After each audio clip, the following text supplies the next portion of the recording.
I'll open the meeting and welcome those present in attendance and advise that the meeting will be recorded in accordance with Council policy titled Electronic Recording of Council Meetings Policy. Meetings of Council to assist in preparation of minutes and ensure a true and accurate account of debate and discussion at meetings is available. The upstanding now for prayers tonight will be led by Deputy Mayor. Thank you.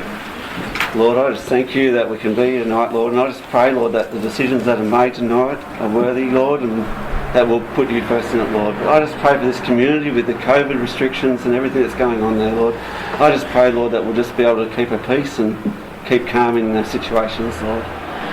And we'll just say the Lord's Prayer together. Our Father, who art in heaven, hallowed be thy name. Thy kingdom come, thy will be done, on earth as it is in heaven.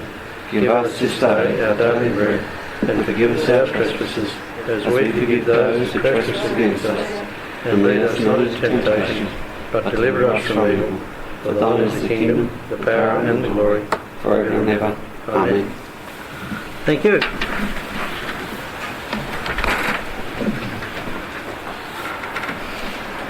We have leave of absence for Councillor Retland. Other than that, everybody is here. We'll move right along to the confirmation of minutes of the previous meeting held in December. Is somebody prepared to move that? I move, Mr. Thanks, Councillor Blizzard. Seconded? Yes. Councillor Posky. Any queries on the minutes? If not, I'll put the motion. All those in favour? Right. Against? Carried. Issues raised by councillors, 3-1-0, 3-2. We've got the answers to 2 questions there. Do you want to make any comment about that? I was a bit just on the first one, Mr. Mayor, I was just a bit disappointed that they are looking at not in the immediate future without circulated, where is it? West Beckett Falls is not going to open again. That's what it looks like first regard. So I was a bit disappointed with the response there and whether we need to take it to a workshop to discuss where we go from here with it. Council's happy to take to a workshop. We could have a discussion at a workshop and then do something further if we wish. So we'll see what happens with that. Item 3.3, Councillor questions without notice. Are there any questions without notice? Councillor Broski. Yes, Mr. Mayor, I'd like to bring your attention on an issue that's been going on for some 11 years. And it's been raised at this table, and I know you've done your best. But there, the last day of the year, we had a total fire ban. And down on the west coast of Tasmania, especially in the Arthur Pond area, the influx of campers, the internet was down, mobile service is down, the ABC reception is not good enough. I know you're well aware of it, but what I would like, if you would, put it into the agenda again on the Western Emergency Management Committee, because I can see it's a risk, and when you've been there and the fire's gone over the top of you, you don't want that fire to come back over you. So if you could do something and push that forward again, it needs resolving. We had a meeting today actually with that. Pity we hadn't have known before, because I didn't realise that it was down on the last day of the year, last year. It was just because there was too many people on it, and so I assumed that that's what it would have been. But. And not only that, the risk was there was quite a number of fires lit that night, and fireworks were off as well. So. And there was no warning to the dogs or anything like that. So It was a real problem. If you can just raise it again, yep. And best of luck. Yep, well, we can try again. Yeah. Okay, any further? Councillor Aldager. Thank you, Mr. Mayor. I just wonder whether we should write to, I presume it's State Road, in regards to the roadside slashing of the highway from one end of the highway to the other.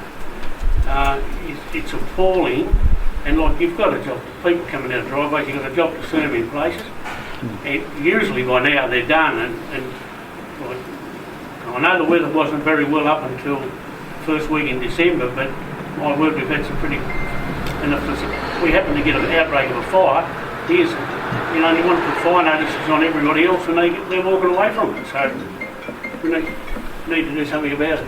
Yep. Okay, we could write again to the Minister about it. Thank you. That'll be your carton too, Councillor Aldo. Mr Mayor, in relation to wildlife deaths, feral cats cause a much greater impact to native...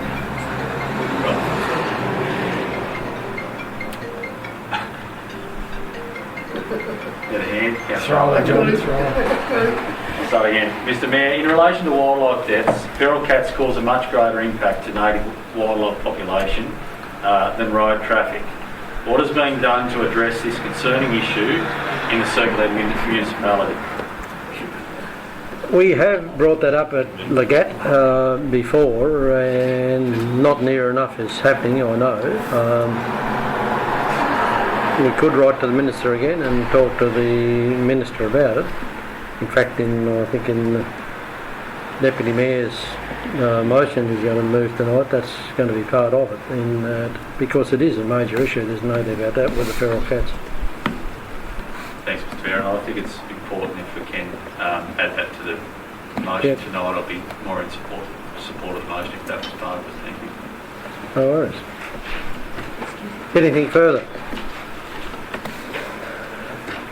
Nothing further, we'll go to pecuniary or non-pecuniary declarations. Are there any pecuniary or non-pecuniary declarations? Yes, Mr Mayor, I've got a non-pecuniary I need to go out on in 11.3 and 11.7 and 18.1. Thank you. Any further? Councillor Plosky? Mr Mayor, 11.02 will have to leave the room. Yep. Thank you. Any further? I thought you was going to give me a declaration. Thank you. We'll come down now to item 567. Is somebody prepared to move the motion? So moved. Thanks, Deputy Mayor and Councillor Ives Harris. I'll put the recommendation. All those in favour? Aye. Against? Carried. Item 5, notification of council workshops. We just had one last week. I wouldn't expect any issues with those. Go down to the Mayor's appointments. You can see a few things that happened in the last month. Any questions on those at all?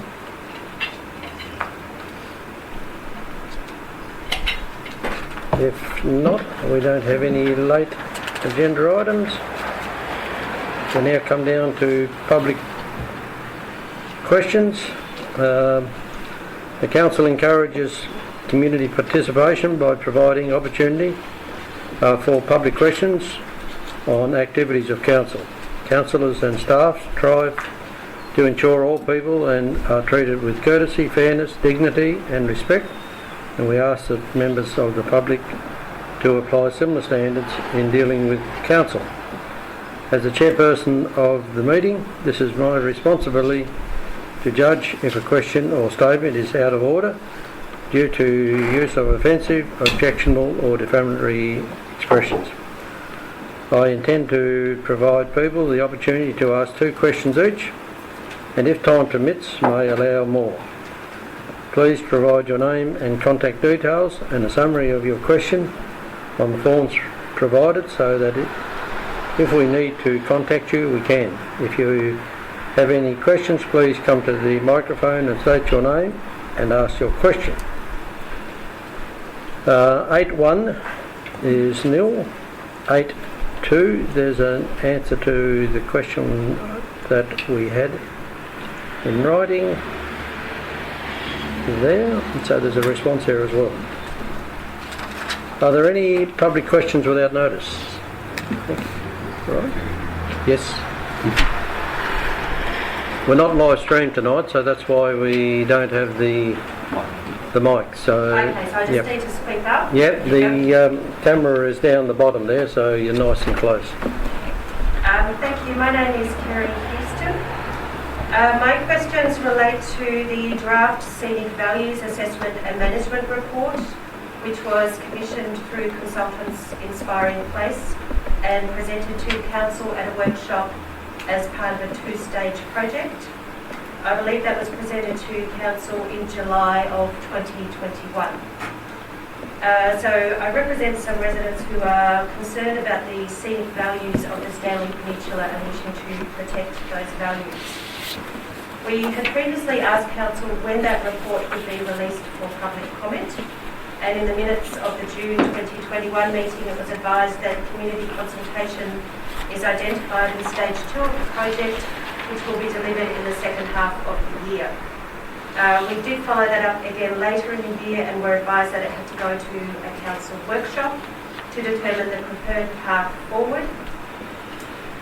So we've chased it up a few times, and my first question is, given that council received the draft Scenic Values Assessment and Management Report in July, can council outline what, if any, processes have already occurred within council in relation to the report? Thank you. Well, we are going to discuss this You want me to respond? tonight. Yes, Yeah. if you wouldn't mind. Thank you, Mr. Mayor. In relation to the questions, Kerry, for the report itself, there's a recommendation following the annual general meeting that council consider that tonight and proceed with stage 2. So in terms of the report moving forward, that will be considered as part of that resolution. Okay, thank you. Could the Mayor please advise what, if any, changes to the draft report Council have requested or will be requesting? And if any changes have been requested, what process was followed in relation to deciding on those changes and the expected completion date for those changes? I can't give you a date for the completion of it, but I know that Council has discussed it, and we were going to put it out to, or we are going to put it out to the public to make comment as well, and all those will come back to Council after the time limit that we put on it. So I'm not sure how long we put on these things, but it'd be. Is that, Mr. GM, a couple of months or?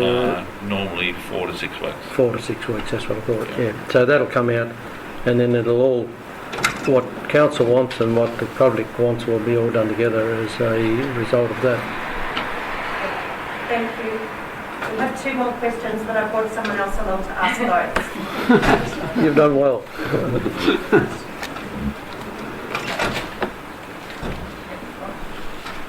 Thank you, Kristen Smith from Stanley. Could Council please outline why they didn't deliver on stage 2 of the project in the second half of last year, and particularly in relation to releasing the report for public consultation, and what the next steps are, and especially the date that the report will be released for public consultation? Do you want to answer that? Yeah, through you, Mr. Mayor. In terms of the consideration of the project plan, Council was yet to determine that stage 2 would be proceeded with. For tonight, as I mentioned earlier, there's a resolution to proceed with that. So once Council considers that, makes that decision, then we can advise in relation to the timelines applicable. Part of it, we did lose one of our staff that was dealing with it as well, and so our staff had been depleted, which did put it back somewhat as well. Thank you. In earlier discussions, there was mention of a workshop being planned prior to the report being released for public consultation. Can you tell me whether that workshop occurred, and if not, if one is still planned? Through you, Mr. Mayor, yes, there will be a number of discussions with Council in relation to the project itself as it proceeds through. There's regular updates at workshops in relation to how the program's progressing. So has one occurred yet? There's been several discussions in relation to the project. A formal report on stage 2, no, not at this point.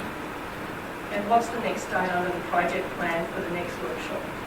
Well, it is to the next start part of the project is to actually complete the scenic values assessment. So to review what we've currently got and then step through preparing any planning amendments that may be occurring out of that, which are based upon the state-wide planning scheme. Thank you.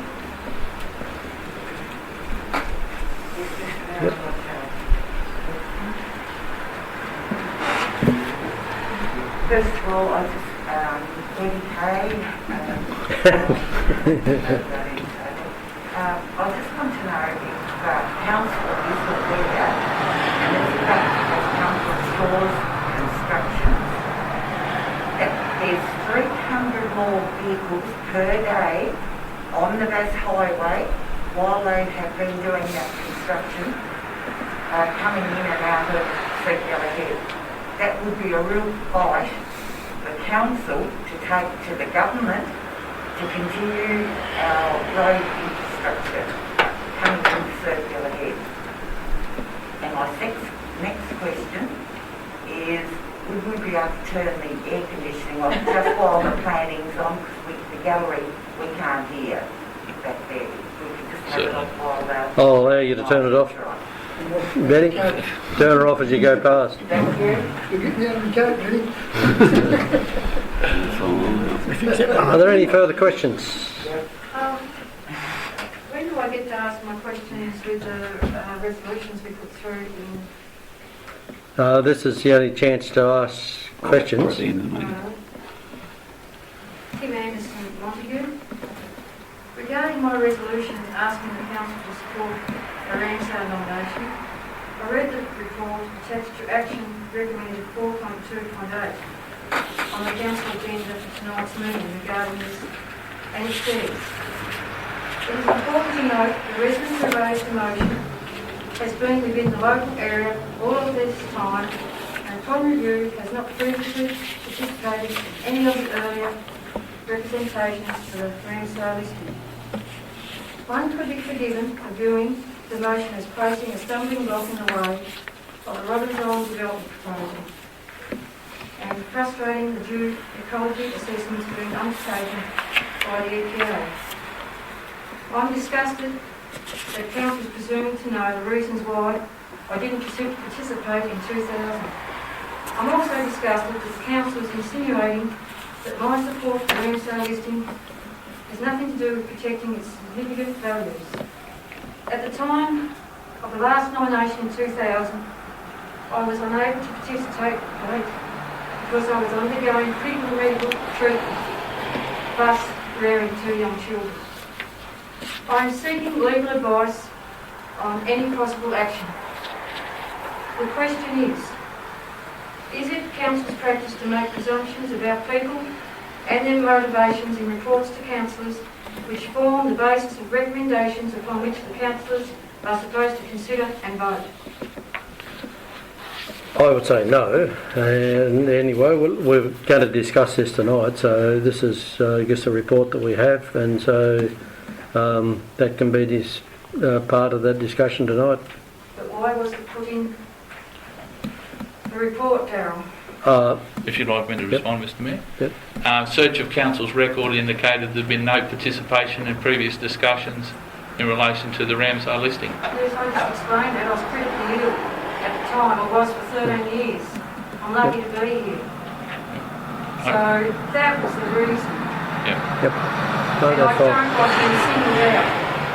My family was a founder of Montague. I'm the founder Okay, this is just a question time. Yes, I know.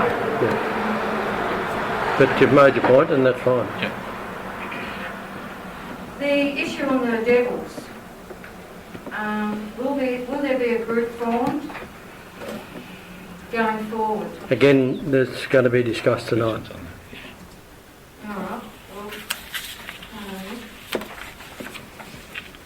Thank you. Is there any further questions? yes, thank you.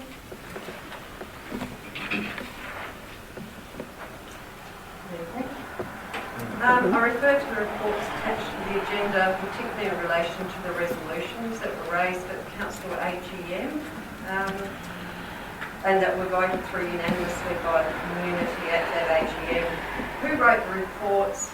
how much did they cost, when were they lodged with council, how much time have councillors had to consider them before voting, and does council believe that there's been sufficient time for councillors to properly digest the information, being that there were more than 10 different issues therein?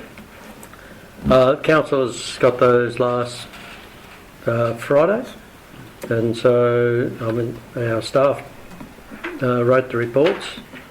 Couldn't tell you what it cost us. It'd be a fair amount of staff's time, obviously. And then, councillors haven't discussed them at this point in time, but they are on the agenda tonight, and they had the chance to read them since last Friday evening. So how much time will be allowed for council to discuss it? Because there were 10 significantly different issues there. Yep. They can't just Well, look through. That's up to council tonight to discuss all these individually, and so it'll take as long as it needs to. So we'll wait until next week, because there's a lot of discussion to be had on those individual issues. Do you believe that there's sufficient time tonight to do that? Yes. Or can you organise another meeting, an extraordinary meeting, to be able to discuss those practically and at length and sufficiently?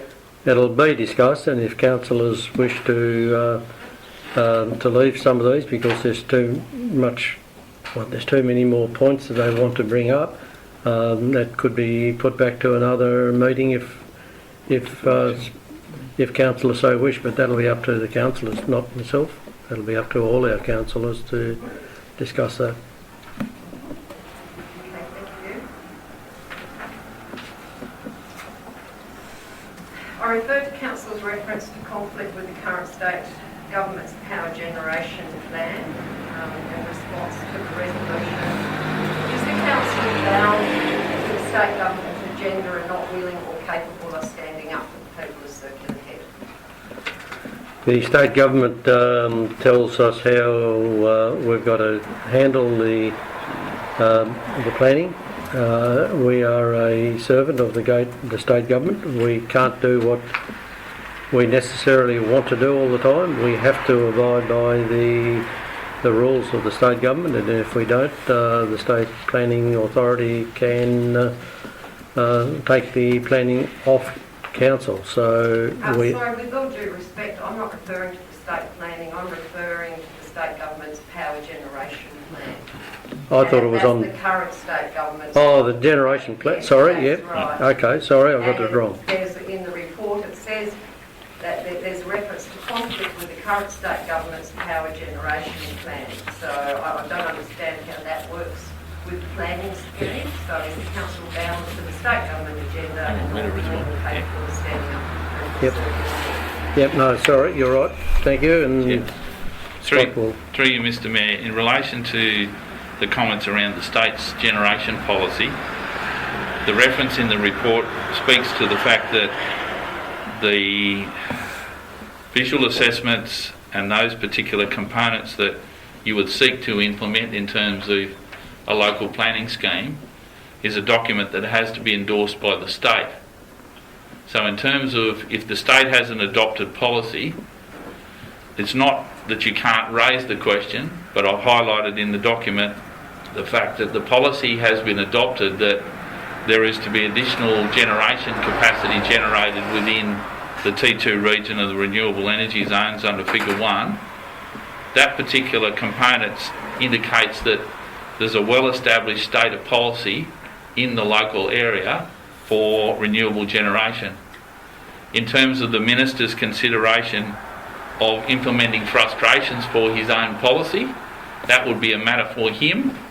But in terms of the likelihood, the government was unlikely to undermine its own policy once it's established it through a public consultation process, which they've done. Okay, thank you for that. Is tonight's meeting being live streamed? no, it's not being live streamed, but it is being recorded and will be up tomorrow, I understand it. It will be up tomorrow for anybody who wants to have a look. Okay, thank you.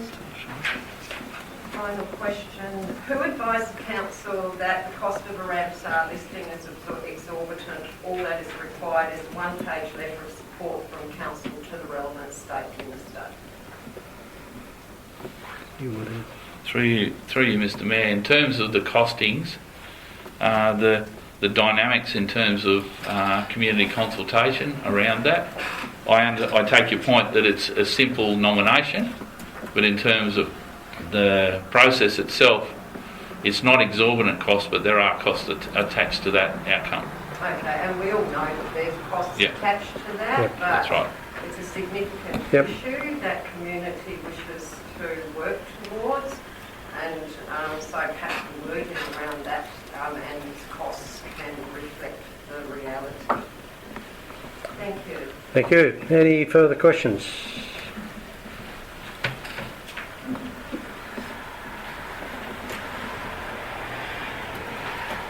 The last time they tried to do Ramsar, the council and the local land group started. I think we gave them $1,000 to help them along to stop Ramsar. How many meetings have they had since that happened with council, and what actions have they taken to look after the coastal land care?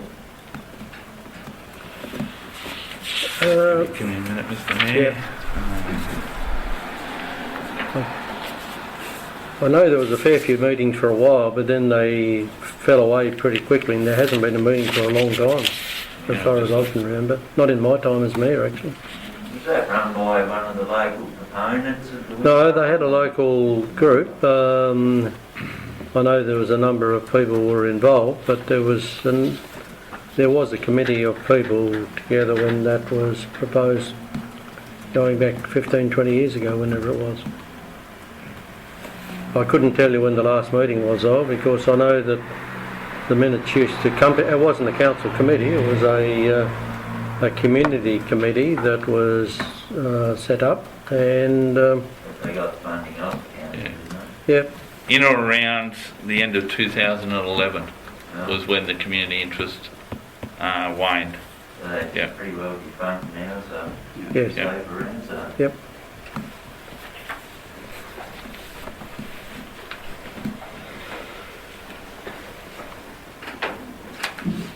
Hello, my name's Melissa Wells. Hope you all had a great Christmas break. I did, thanks. I would just like to acknowledge the traditional custodians of the land on which we gather here today. I would also like to pay my respects to the elders past and present. I extend that respect to the Aboriginal and Torres Strait Islander people living today. At the risk of repeating myself again, will the Circular Head Council, at their council meetings, have an acknowledgement of country prior to the meeting? We have a recommendation before us tonight. Excellent. Was that put in by Councillor Etlin? What's that? Was that put in by Councillor Etlin? No. Oh, okay, she spoke to me and said that she would put it in on my behalf. Oh, okay. Yep. The next thing I have is, just bear with me, sorry. The Circular Head Council is responsible for Robbins Island Crossing Road. Is that correct? The, Robbins Island Road to the crossing. down to the crossing. That is correct. Yes. Public road. Yep. Sometime in the past there was some gravel that was added to the end of that public road. I was just wondering, do you know if that was council who did that or if it was a private person? I couldn't tell you that, but I couldn't comment. would have It's to very take. important.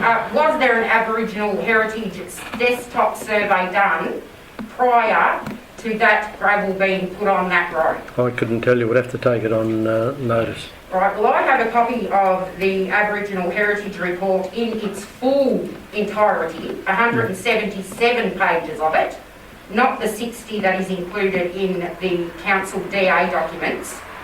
There is a already pre-existing registered Aboriginal heritage site, artefact scatter number AH4211, that is located at West Montague on the Tasmanian mainland. This site appears to be situated either within or in the immediate vicinity of the proposed bridge corridor alignment across Robbins Passage between the island and mainland Tasmania. The field team carried out a detailed survey inspection in this general vicinity of the reported location of this site, but were unable to relocate this site. So, Circular Head Council, who is already damaging significant Aboriginal... This is a question time, not... Is this not a question for this? Oh, For this?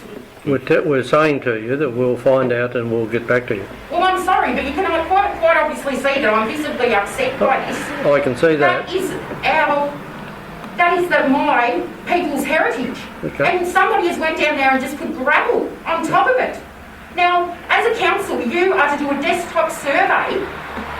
It's just as simple as a desktop survey to find out if there's any Aboriginal heritage in that area. There is 4 pre-existing Aboriginal sites on the island also that cannot be relocated. Okay, I've given you an answer, so we'll have to do some work on it and we'll be back in I find it contact. absolutely appalling.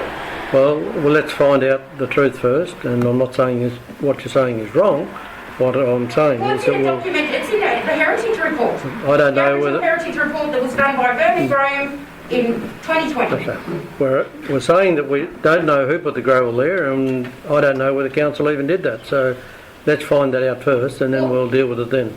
You know, the fines are in the millions of dollars for a body corporate if it was the council, and if it was an individual person, they're in the several thousands. Okay. And I would like to hope that something will be done about this and someone will be held accountable. Okay. It's convenient that it was right in the way of the bridge, and now all of a sudden it can't be relocated. Okay, let's check it out. Disgusting. Okay, is there any further questions? No further questions. We'll go on to notices of motion, which is 9, from Deputy Mayor. Okay, Mr Mayor, I've changed the wording a little bit according to the actual motion that's on in the book, so I'm going to read it out. That Circular Council resolved to write to and seek endorsement from the Premier, Minister for State Growth and Minister Parks to implement a local Tasmanian devil threatened species hotspot policy and increased annual recurring funding to Circular Council to prioritise action on mitigating wildlife roadkill through incremental changes to extend virtual fence on existing sections or new road sections and works. Number 2, speed limit reductions. 3, better enforcement of existing speed limits. 4, more frequent roadside slashings. 5, signage. 6, education and engagement. 7, noisemakers on trucks. 8, roadkill removal and reporting. 9, good neighbour agreements for all known high-risk locations across the Circular local government area for wildlife roadkills impacting the Tasmanian devil. Now, in number 2, I also think we need to write to the Minister of State Growth and the Minister for Parks seeking a speed reduction to 60 kilometres per hour between dusk and dawn for the North Road. Can I get a seconder for that? I'll second it. Thanks, Councillor Rodriguez. Can I speak now? I just think it's important. We've seen what's happening with the devils and we've heard the information that came out from last AGM, and I just think that it's important that we actually take a step and move forward in that and try and protect the devils the best we can. So this is the first step in doing that. Or the next step we've already done the road. Got stuff on the way. Thank you. Councillor Search. Thank you, Mr Mayor. Just relating to the notice of motion, and I would ask for to be included within the motion, or I would be voting against it, to include feral cats as part of that motion, due to the fact that I believe there are significant issues happening on Montague Road and others, but feral cats have got a lot to answer for. So if we could include that, I'd be. You're happy to, So I'm happy to put that you're number happy, 10. Councillor Rodriguez, for that to go? Put the feral cats on number 10. Thank you. Feral Feral cats. Feral cat management. Feral cat management. Yeah. That'd be great. Any further discussion?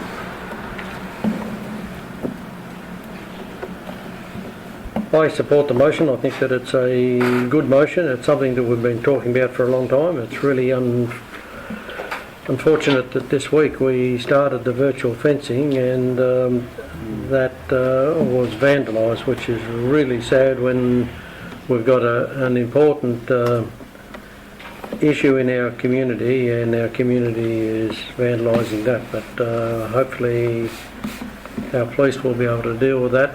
But it's quite upsetting to see that when we're trying to do something about it, and then we're hindered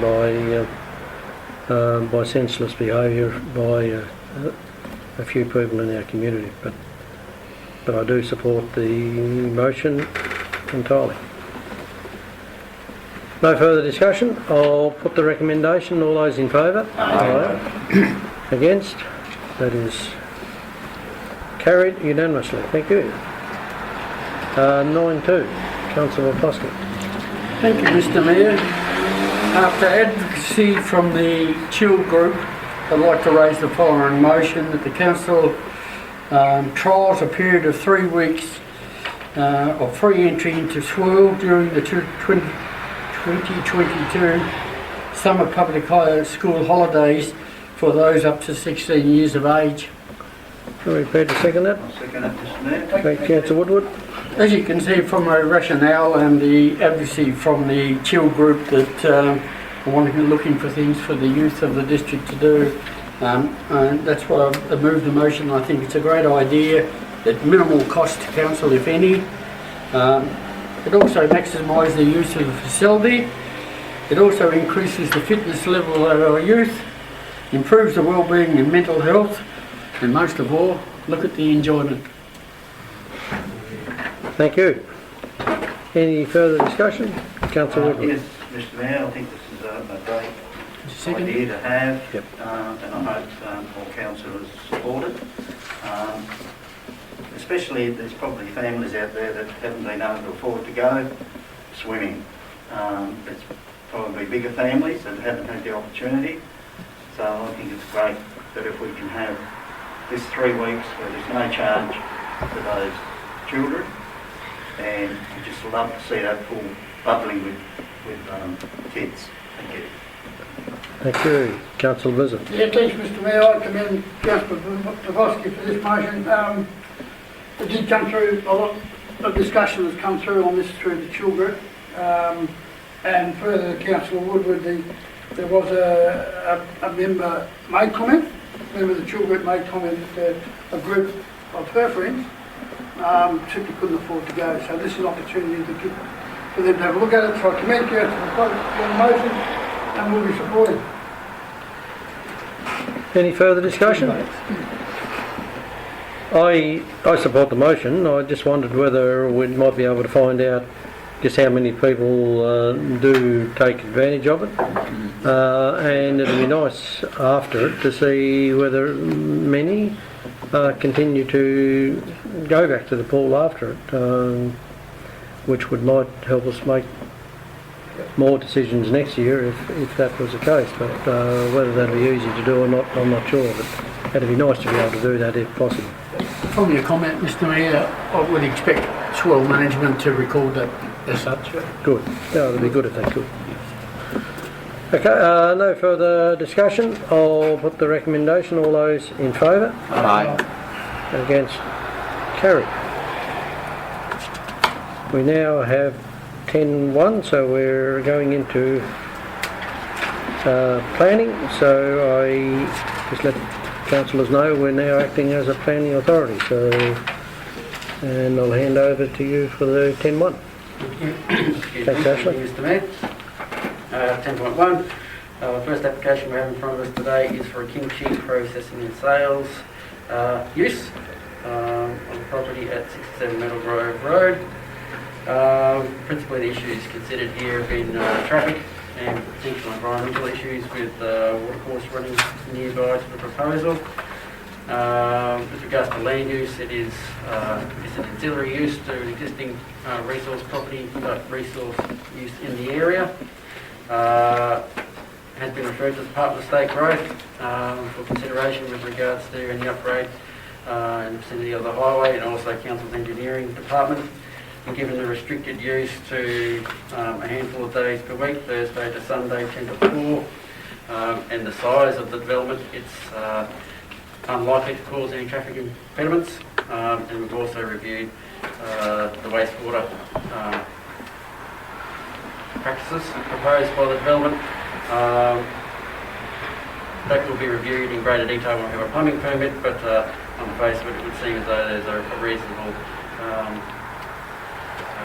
ability to deal with those issues on the site as is. So therefore it's recommended for approval tonight. Thank you. Councillor Alday. Thank you, Mr Mayor. I rise to move the recommendations that are before us. Thank you. Somebody second that? I'll second that, Mr Mayor. Deputy Mayor. Thank you. Yeah, Mr Mayor, in moving these recommendations, I think it's something that we've not seen. This is something out of from the Korean people, and it's a processing thing that, you know, who knows where it's going to take it to in the finish. It might become a lot bigger. We don't know that, but it's somewhere that something different for the community, and I call the council to support it. Thank you. Any further speakers for or against?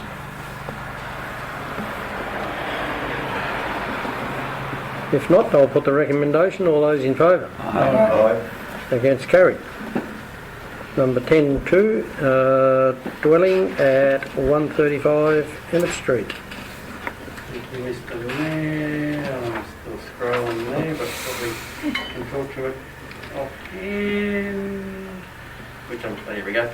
Yeah, application for a dwelling. The only discretion here is because it falls foul of the attenuation code. Is triggered by uses that are kilometres away from the site, but unfortunately does require a discretion to be considered. The representation has been submitted with regards to the size of the dwelling. However, the dwelling itself does fit within the building envelope allowed under the general residential zone code, and therefore ticks all the boxes to that respect. So the only matter for discretion is the attenuation code, and given it's in the existing residential zone, it will not worsen the impacts on the uses that cause noise, smell, that type of thing. So, fairly straightforward one. New dwelling in the residential zone, recommended for approval. Thank you. Councillor Aldaker. Thank you, Mr Mayor. I rise to move the recommendation that's before us. Thank you. Is somebody prepared to second that? Councillor Woodward. Mr Mayor, I did have some representation made towards us, and I did say to the people that let's have a look at what the planning scheme says, and if it's within the planning rules, there is nothing I could do or we could do as a council to vote against it. Now, I've been advised that this building, whilst the issue raised was about the height, it is actually in the building envelope of this block, and so therefore there's not much that we can do about it. I know some people will be disappointed with that, but that's the information that I have before us, so I've left no option but to support the recommendation. Thank you. Any further discussion?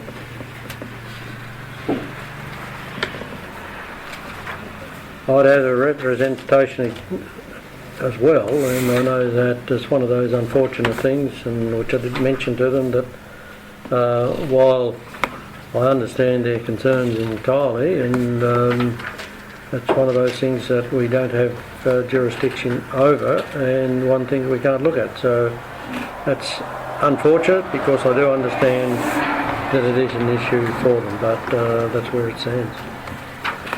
So if there's no further discussion, I'll put the recommendation. All those in favour? Against? Carried.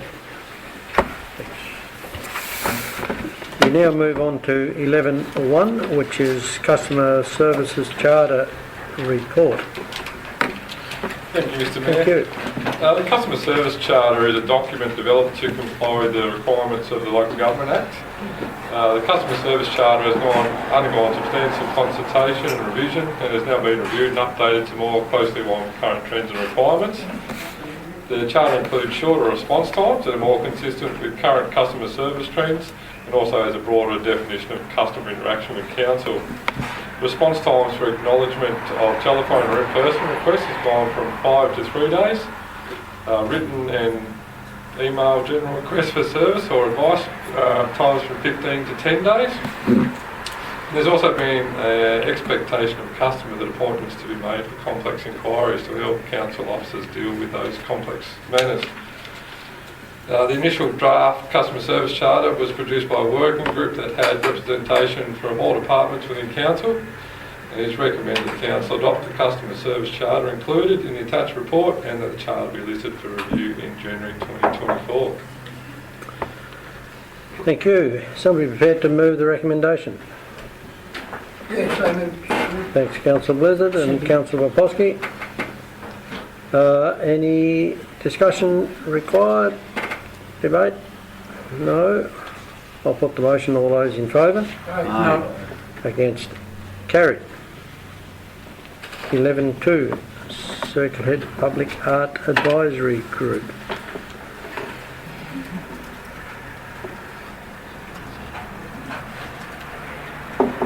Tracy,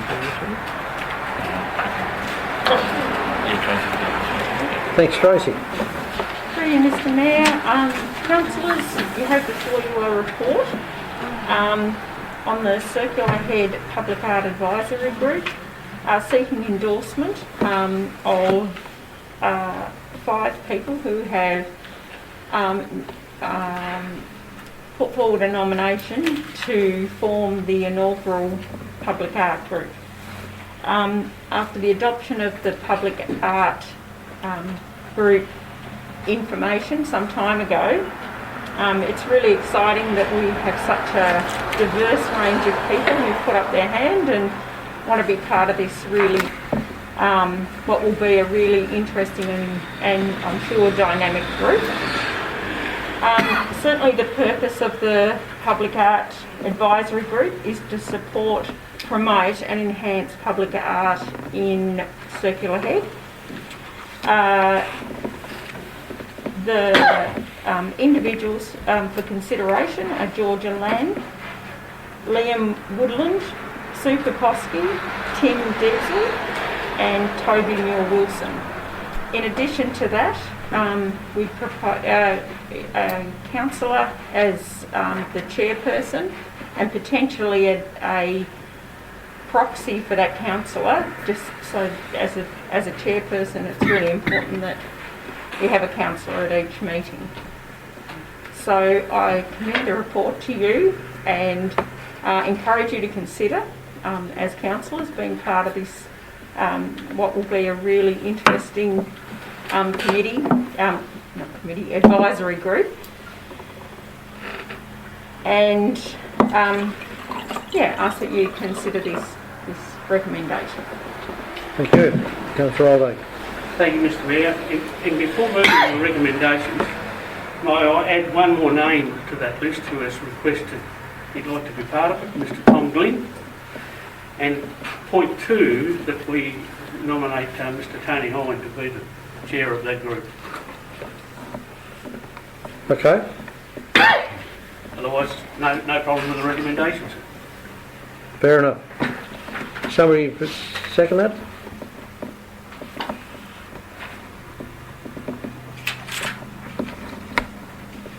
I don't have a seconder, so that lapses. Where do we go from here?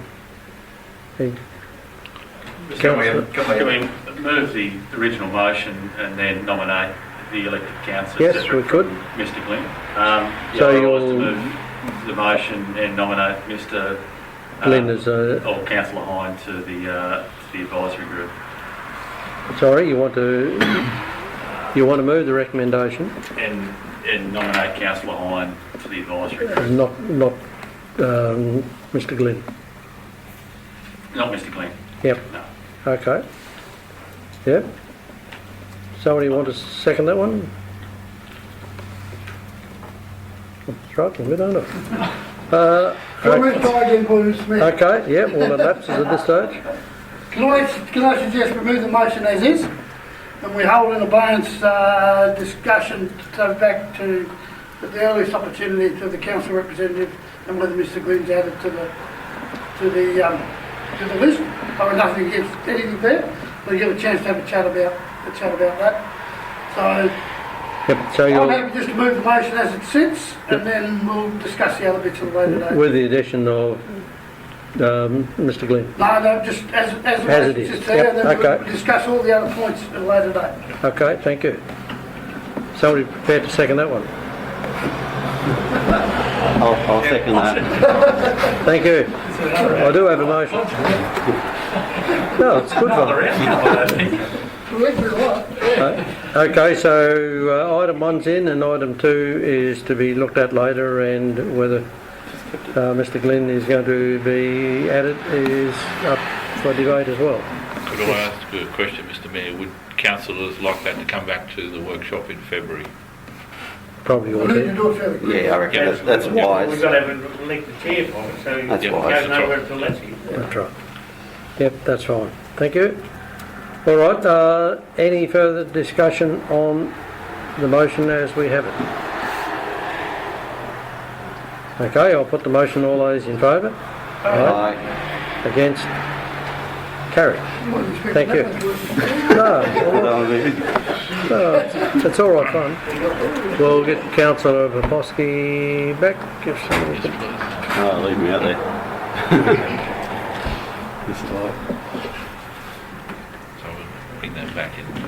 Yeah, just discuss the council rep and Tom Glenn. We still got it.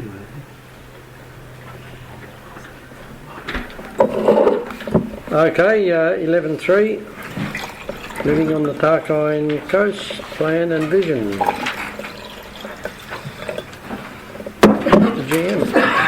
Thank you, Mr Mayor. In terms of the recommendation we've got, Council previously received a briefing at a workshop in relation to the Tarkine, living on the Tarkine coast document itself. We've had a little bit of a chance to look at it to some extent. The recommendation is to support public notification, but there probably needs to be a little bit of review of the document just to correct some of the minor typos that are in it. Once we can do that, I'll certainly be able to provide some correspondence back to the Tarkine Progress Group. The recommendation is for Council's consideration. Thank you. And there probably does need to be a few additions or changes to the whole part of it, which can happen during that process as well. Yes. I think there's been a few places being missed off the map that needs to be included, so we can do that during this process. Somebody prepared to move the recommendation? Yes, Mr Mayor, I'm prepared to move the recommendation. Thank you. Councillor, thanks, Councillor Ives Harris. Any further discussion? We did have a good chat about it last week.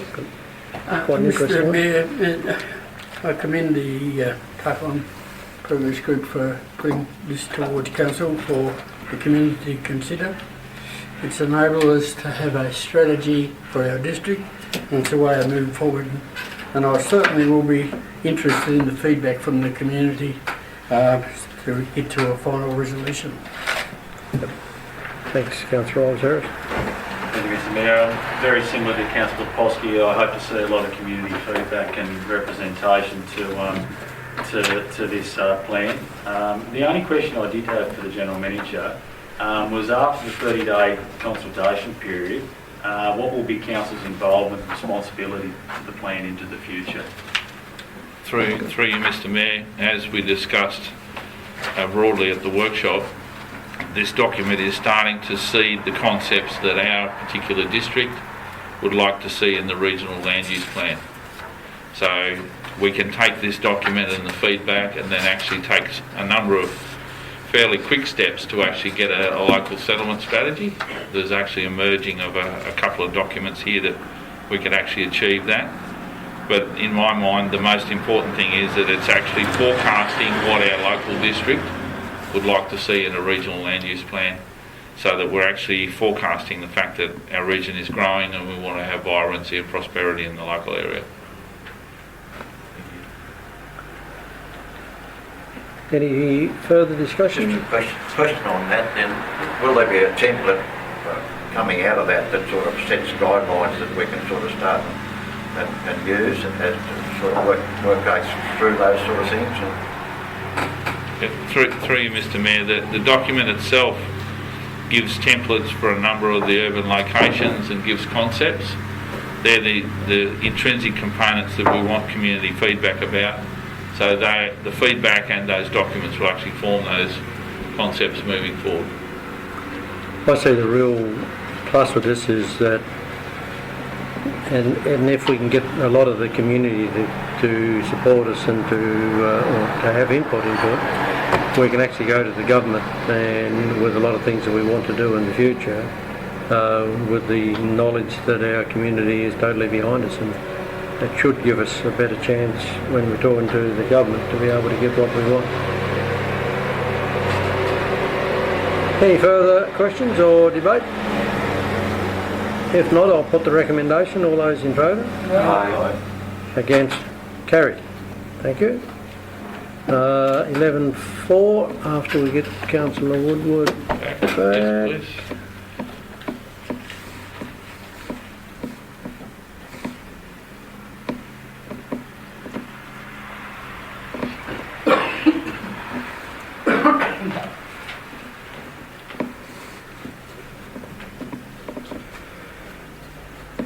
And item 4 is the acknowledgement of country protocols. And so this is something we've been talking about for some time, and I'll get our General Manager to go through this.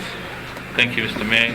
The report before Council actually recommends 4 steps in relation to implementing a welcome to country and the protocols associated with that.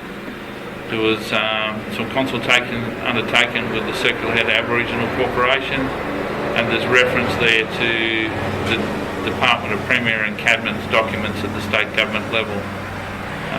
Report relatively self-explanatory. Happy to have Council's consideration of the recommendation. Thank you.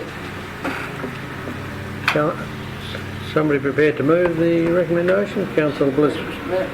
Thank you. Seconded? I'll second it, Mr. Mayor. Deputy Mayor, do you want to speak? Councillor Blizzard. Yeah, briefly, thanks, Mr. Mayor. It has been an ongoing part of a bigger suite of things that we've been discussing for quite a period of time. We have got a great relationship with the local mob, which is terrific, and it's going to be even stronger than before. So, this will have to add to it as it goes, and not only that, it's the right thing to do anyway. So I'll commit it to the council. Thank you. Councillor Koski. Mr. Mayor, I would like to move that we put this into a procedural motion to delay further discussions at a workshop, if that's possible. So you want to move a procedural motion that we lay it on the table for a month and have further discussion at a workshop? Yes, I can give reasons on my thought, but if there's someone wants to second it, I probably don't discuss it. Sure, we can discuss it. Sorry. Yeah. We can't discuss the motion. I'd like to move a procedural motion that we have further discussion. Councillor Woodward, seconded. I will put the motion because I can't have any discussion, so I'll put the motion. All those in favour? Against? Aye. Those in favour? For all, and those against, then for all, that's actually lost. That's correct. Yes. The procedural motion's lost. Yes. Yep. So we go back to the original motion.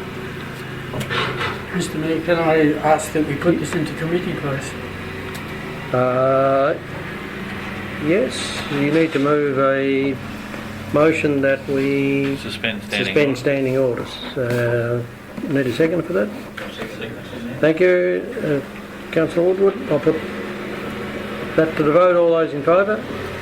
Aye. I'd be for that too. Against? Aye. That is carried. So we're in committee. So you can. Do we have to stand for committee? No. Mr. Mayor, all I've asked is to go to committee. I think there's some unknowns. And one of the prime reasons why I would like had further discussions. It's probably brought around because of the letter that we co-signed with Czech and the Arthur area, waiting for a response from the Premier in recognition of the local Aboriginal people, namely Czech and Brumby Hill, as being the custodians of our area. And that's changed since we've had our discussions as far at workshops. If the Premier doesn't recognise Czech as an Aboriginal cultural heritage of our area, what we're in fact doing is recognising the TAC as being the representative of all Aboriginal people in Tasmania, and I don't think in our discussions with Czech that that's what they're after, so I think we're in conflict with our local Aborigines. I also see a weakness in the motion that you've got welcome to country. Dr. McFarlane has told the council before there is no living descendants of the Northwest tribes today. There's only there's no living descendants. So therefore it becomes inappropriate to consider welcome for country. Acknowledgement of country? Maybe. Welcome to country? No. So that's where I believe the motion is taking us down a path. And I'd like to have clarification from Czech. Is that what they want? I don't know what Czech feel about this. I have had no discussions with Czech about a RAP. They haven't come and talked to us about what they want to get from a RAP, what we want to get from a RAP for our community. I think we should have that. We shouldn't be picking off items that may affect the RAP down the track. So that's why I've asked that we have more discussions. I'm a supporter, a strong supporter of Aboriginal heritage. I want to know the truth. I've been a caretaker for all my life in where I live down the west coast, and I've protected it as much as anything, and I don't want to make it not go the way that the whole community wants to go. And I note in the letter that we co-signed that Czech and Brumby Hill were adamant in the fact that we just about are reconciled. They are happy with the way we work as a community, and I'm happy with the way we work as a community because we do get on well. We do get on well.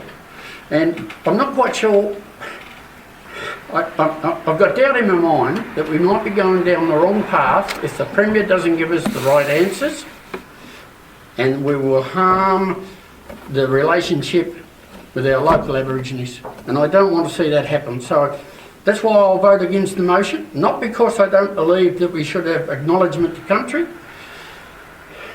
My last point I want to make is, yes, the Indigenous people have been here for thousands of years. I've been taught that. I understand that.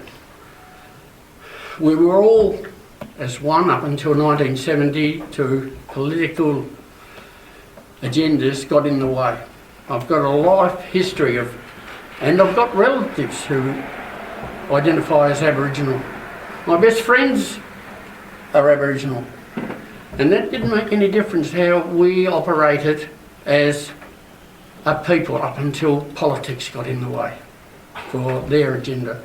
So I'm just asking council, I'm pleading with council just to hold back a bit, hold back a little bit till we see what the Premier thinks, so that we can get it right with the Czech people. Because once we make this decision, it's here. And I don't want to upset the local Aborigines and be able to work with them and have a great outcome like we had pre-1970. So that's my aim, and that's why I think the motion is a little bit weak in looking forward 10 or 15 years. Thanks. Well, my understanding with it is that the Shack has actually gave us these words, and actually they are the ones that told us this is the words that we should be using. So they've already given us the go-ahead as far as I understand it. So that's why I feel that we ought to be going ahead with it. But Mr. Mayor, I think in all due respect to Councillor Popovski, we're apples and oranges a little bit. This motion has nothing to do with supporting CHAC or TAC for that matter. This motion is about the acknowledgement of Aboriginal people, full stop. Yes, we've got a great relationship with our local mob, and that won't change. And it's getting stronger, and it's important it gets even stronger with a number of the things that are going on at the moment. This won't hurt that, it can only help it, but it's the letter co-signed to the Premier. I have to disagree that it's going to make any difference in any relationship between CHAC or anyone like that. This is just an acknowledgement. And as for that last point, I might go to that argument because they're like here all night and I don't look in there for me. So I suppose that's my point is that this is not in any of the relationships that Councillor Boston pointed out, in my opinion. Mr. Mayor, can I make one comment on this there? It says in the document that when Aboriginal people are present, we'll have certain things. When Aboriginal people aren't present, we'll have acknowledgement. How are we going to differentiate and find that out every time we sit? How do we know who's Aboriginal? I can't tell you here how many people identify as Aboriginal people. And that's why I see as another witness in the motion. I would say that we'd be talking to CHAC and about it, and if they'd be the ones that would make that. I don't think we are in a position to be able to make a call on that. We could only do an acknowledgement. But CHAC might know who identifies as well, they're the ones we work with when we're talking with Aboriginal people, but that'd be not the answer that I'd be giving. And Mr. Mayor, like I said, there's never that many people who can't ask the question at the start of the meeting. That's right. If in doubt, you'd only just do an acknowledgement. Either way, at least it's been. Anything further you want to discuss while we're in committee on this issue, obviously? If not, we need a motion then to resume. To resume standing orders. Resume standing orders. Somebody prepared to do that? Yes, Mr. Mayor. Thank you. And Councillor Blizzard will second that. Put the motion, all those in favour? Against, carried. So we're back to the original motion now. So the original motion's in front of us. Is there any further discussion?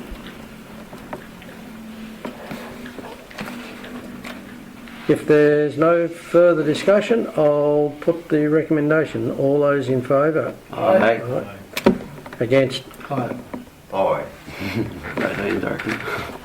So it's Councillor Popovski and Hine against, the others are for it. Right. That is carried. No, I was against it. Oh, you're against it, sorry. And Councillor Woodward against it. Okay, that's still carried anyhow. We're now down to 11.5, the 2021 AGM motions. And we have 11 of these, so we're going to go through all these individually. And our GM will speak to each one and then we'll seek a motion. Thank you, Mr. Mayor. The action motion for 4.1 is listed as the first recommendation. I suppose the best thing for me to do is to just say that it's listed there for everybody's viewing. You're going to get sick of hearing my voice by the end of the evening if I'm going to read them out one at a time. I would say we've all read those, and so the first one, as I said, is the Scenic Values Assessment, and we've already spoken about that a bit tonight, but somebody prepared to move it for a start? I'll move that, Mr. Mayor.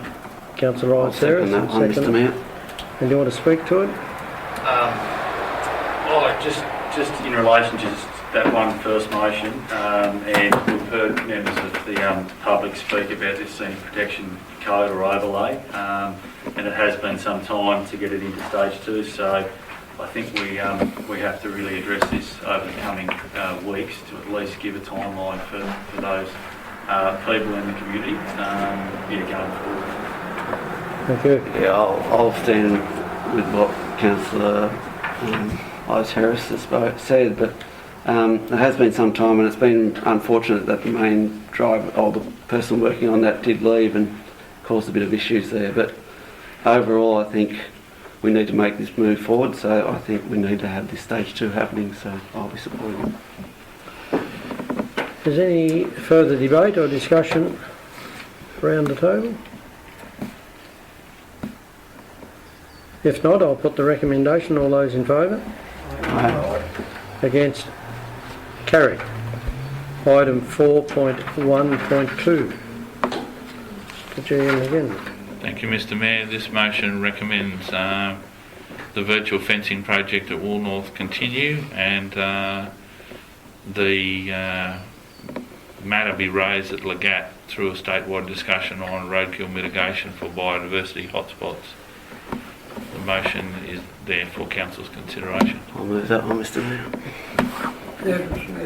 Thank you. Is there any further discussion on that?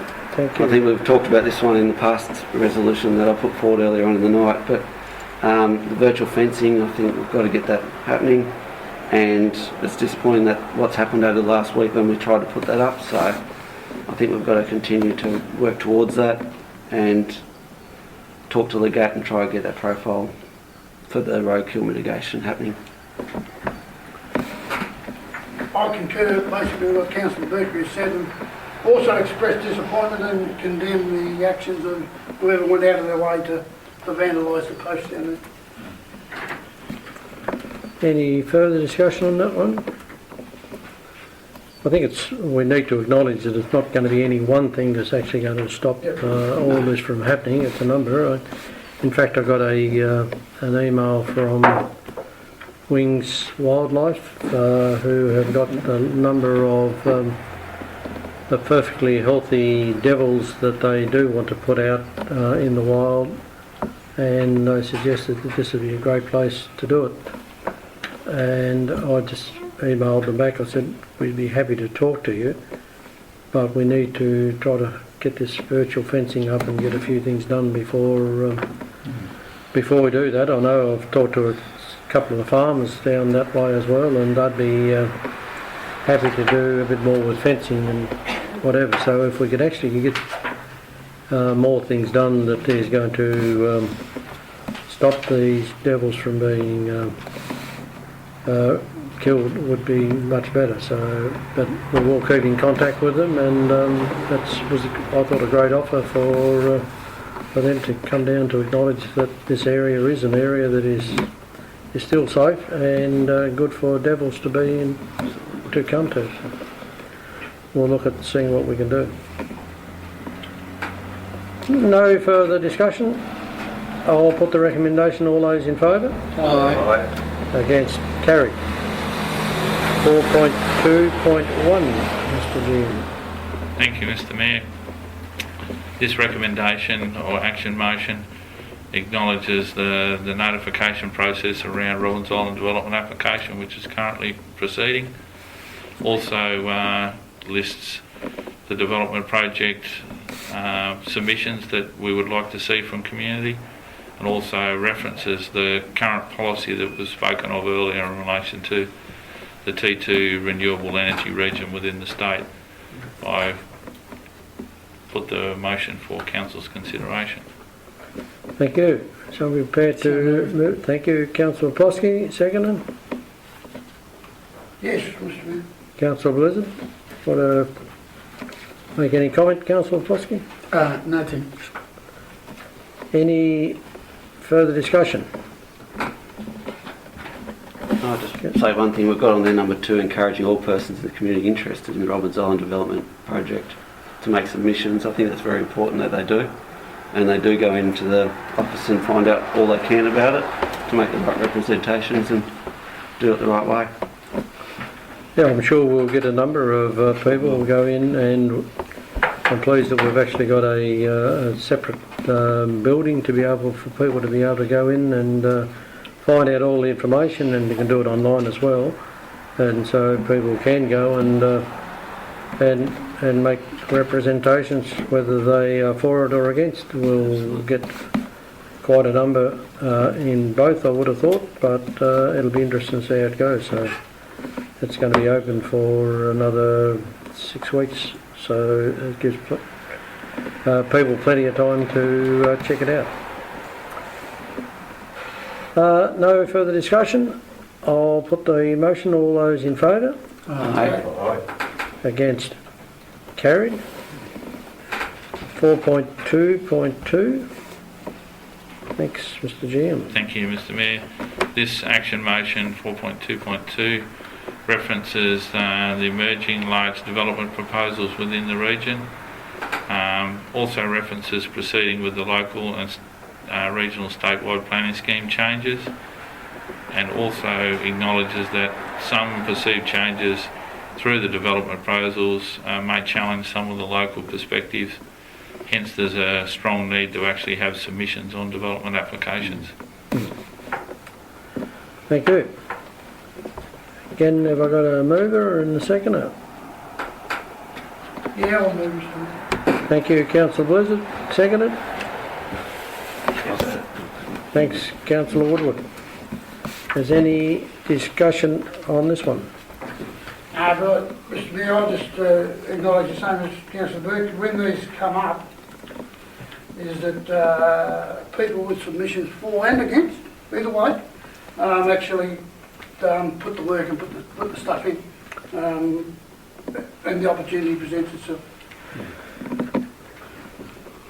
Yes, you're right, and that's what we've just discussed with the progress group is probably part of that, so that we actually have a document that actually tells us what our community needs and wants for the future, and so they need to be all in that document so that we make sure we get it right. So hence that document is a big part of what this motion is all about as well. Anything further? If not, I'll put the motion. All those in favour? Aye. Against? Carried.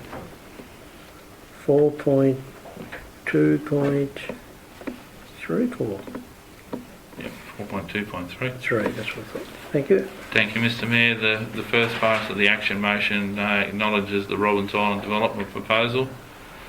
Also, item 2 looks at open public notification, which is proceeding as we speak in accordance with the statutory legislative requirements. Point 3 encourages all community members interested in the project, either for or against, to make submissions in that process, and item 4 encourages the community to reference the renewable energy policy for the T2 region, which is described in the hyperlink. I put the motion for Council's consideration. Thank you. Again, a mover and a seconder. So moved. Thanks, Councillor Volkowski. Seconded. Yes, Mr. Mayor. Councillor Blizzard. Anybody want to speak for or against? Yes, I'd like to speak. Have we in the state government got a communication strategy around point 4, encouraging all persons? I think the state government's got a role to play in communicating the need to put in submissions if you've got concern. If we don't, others will from outside our district. We want to be in control of our own destiny, and I think we can continue a communication plan that encourages people to have their say. I think sadly the state government has gone on a holiday when it comes to community development, because they don't go out and communicate very well. But they've got a plan that we've got in our that we got here in this document, but there's very few people in the community even know what that plan is, and so I think if we all understood what their plan was for renewable energy in our community, we'd be much better off. But they haven't done it, and so unfortunately it's been left to us, and I don't think that's fair and equitable. But I agree that the state government do have a role to play, and they should. And I still haven't seen them come forward. They've got a shop front in Burnie, but they very rarely come down here to even talk to us, let alone the community, which is in my opinion appalling. Mr Mayor, it'd be good if you give them a rocket and told them that we are interested down here. Well, I have told 2 or 3 of the ministers. Give them another one. Exactly.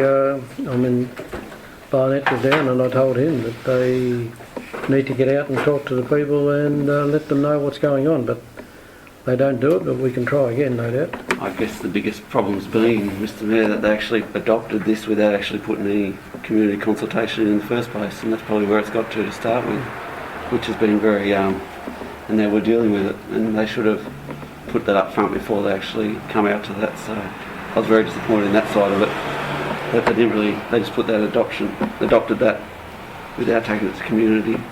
Yeah. So, and now we're dealing with the consequences from that. So.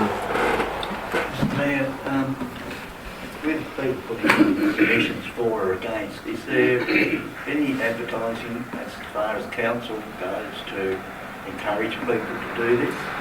It was in the press last Saturday and it was advertised, but as well as that, it was in the Chronicle, and when I've had the chance to talk on ABC, I've done that and encouraged people to put applications in. So if anybody's got any other ideas of what we could do to spread it further, let us know. But yeah, no, there are a number of people that do it, but a lot of our people get a bit apathetic and don't put things in as well. But there's no point in waiting till after the event. They need to do it while it's on. Just one thing, Mr Mayor, if there's typos, should we pick them out, or it doesn't matter so much? There's just one there where it says themselves instead of themselves. Yep. In that last number 4. Made a note of that. That's right. Just so you know, I'm not picking on it, I just want to make sure that it didn't cause any confusion. Thank you. Is there any further discussion? No debate? I'll put the motion. All those in favour? No. Against? Carried. Item number 424. Thank you, Mr Mayor. This action motion acknowledges the Robbins Island Tasmanian devil population, but also encourages persons in the community interested in the Robbins Island Development Project to make submissions, noting that the referrals for biodiversity and threatened species will be undertaken in the statutory process by the Environmental Protection Authority. That's it? Similar to the other. Yeah. Somebody prepared to move this one? Yes, I'll move that. Thank you. Councillor Hine, seconded. Second, Mr Mayor. Councillor Ives Harris. Any discussion on this one? With the biodiversity and the threatened species, obviously that's not in council's jurisdiction, but if anybody does put submissions in against that, obviously we refer that to the EPA, so we can refer it to the EPA, but it's not for us to do it ourselves, but we will put it on to the EPA if we get a number of representations with this one. No further debate? If not, I'll put the recommendation. All those in favour? Aye. Against? Carried. 4.2.5. Thank you, Mr Mayor. Action motion 4.2.5 refers to the potential infrastructure impacts, and the reference there in relation to the development application with the relevant legislative requirements, and that referring back also to the rigour and diligence that Council has previously applied to applications protecting those significant community assets.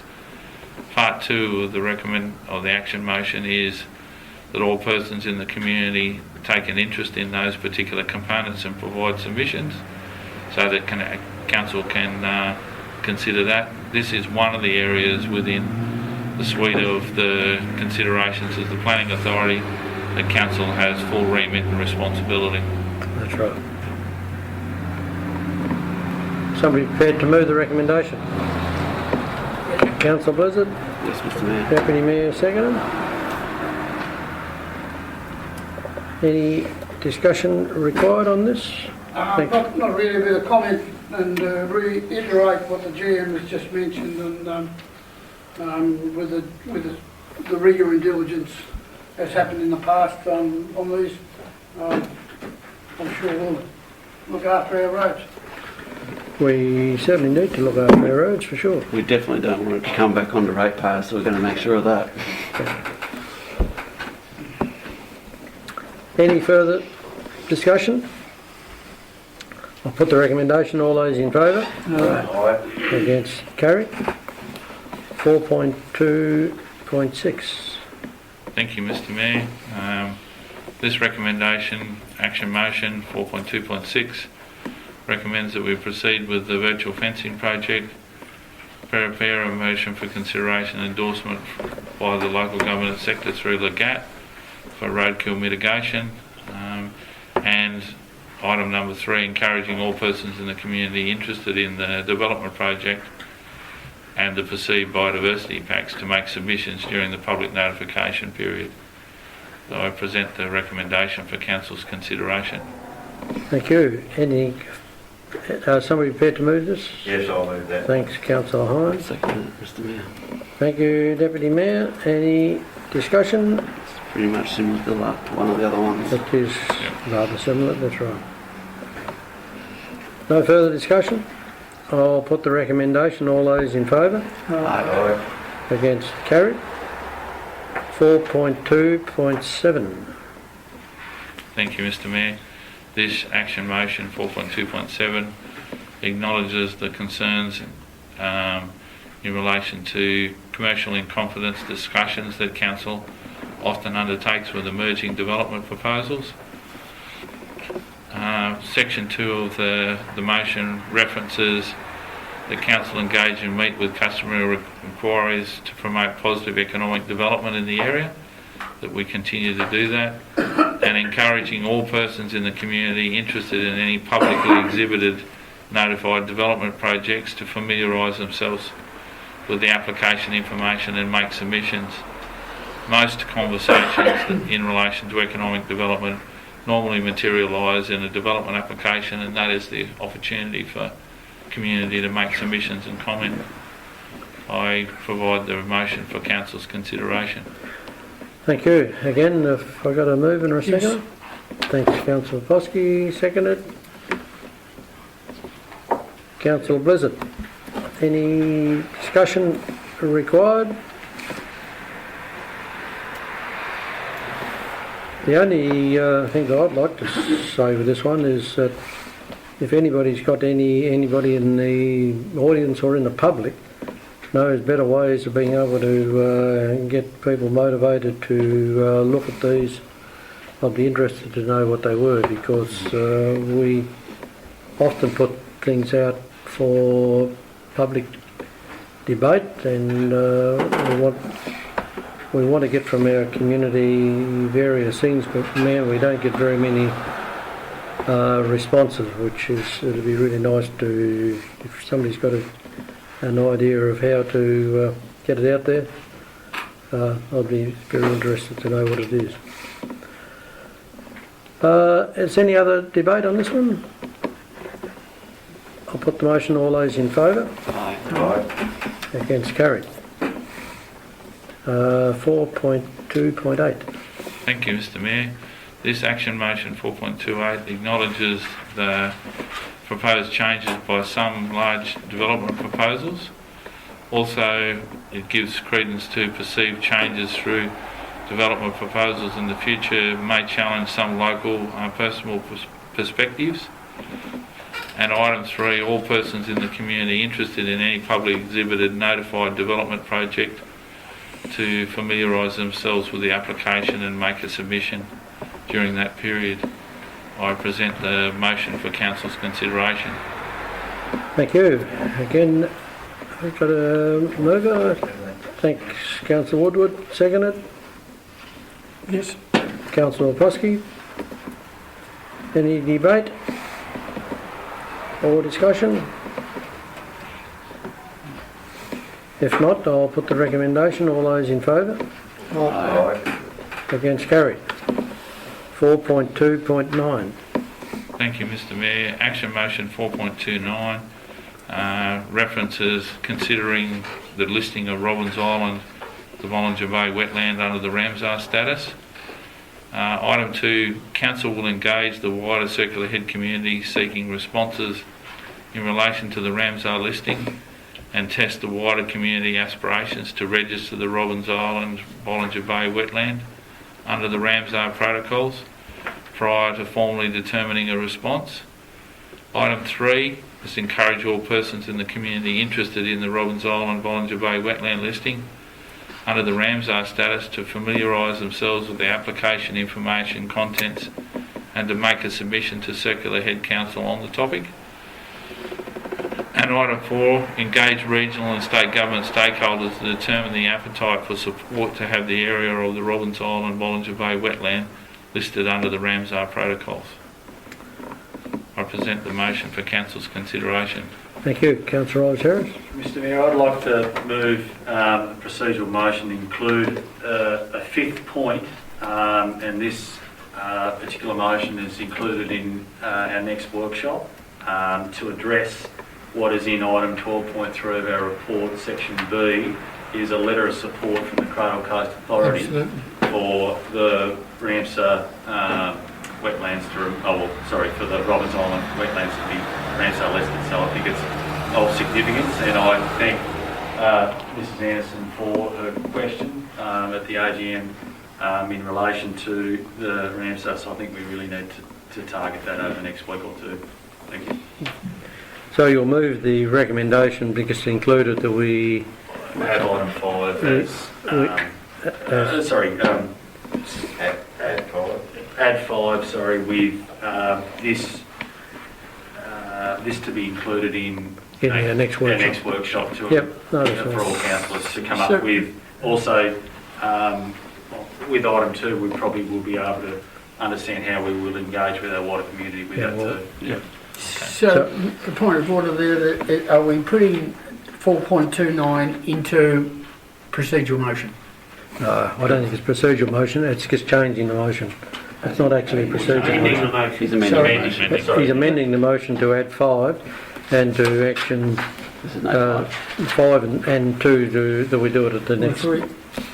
All we're really doing is in 5 is putting it there that we take it to their workshop first workshop in February. To discuss how we go about the Ramsar listing. Yes. Why wouldn't we do that in the procedural motion? Well, it doesn't matter if it's a procedural motion or it's a motion, but I think... Well, it'll tidy up the whole 5 points then.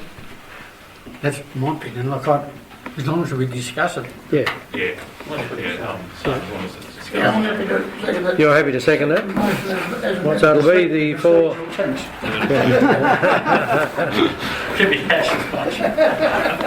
So 5 will be stating that we're going to deal with it at our next workshop, which is going to be the first week in February.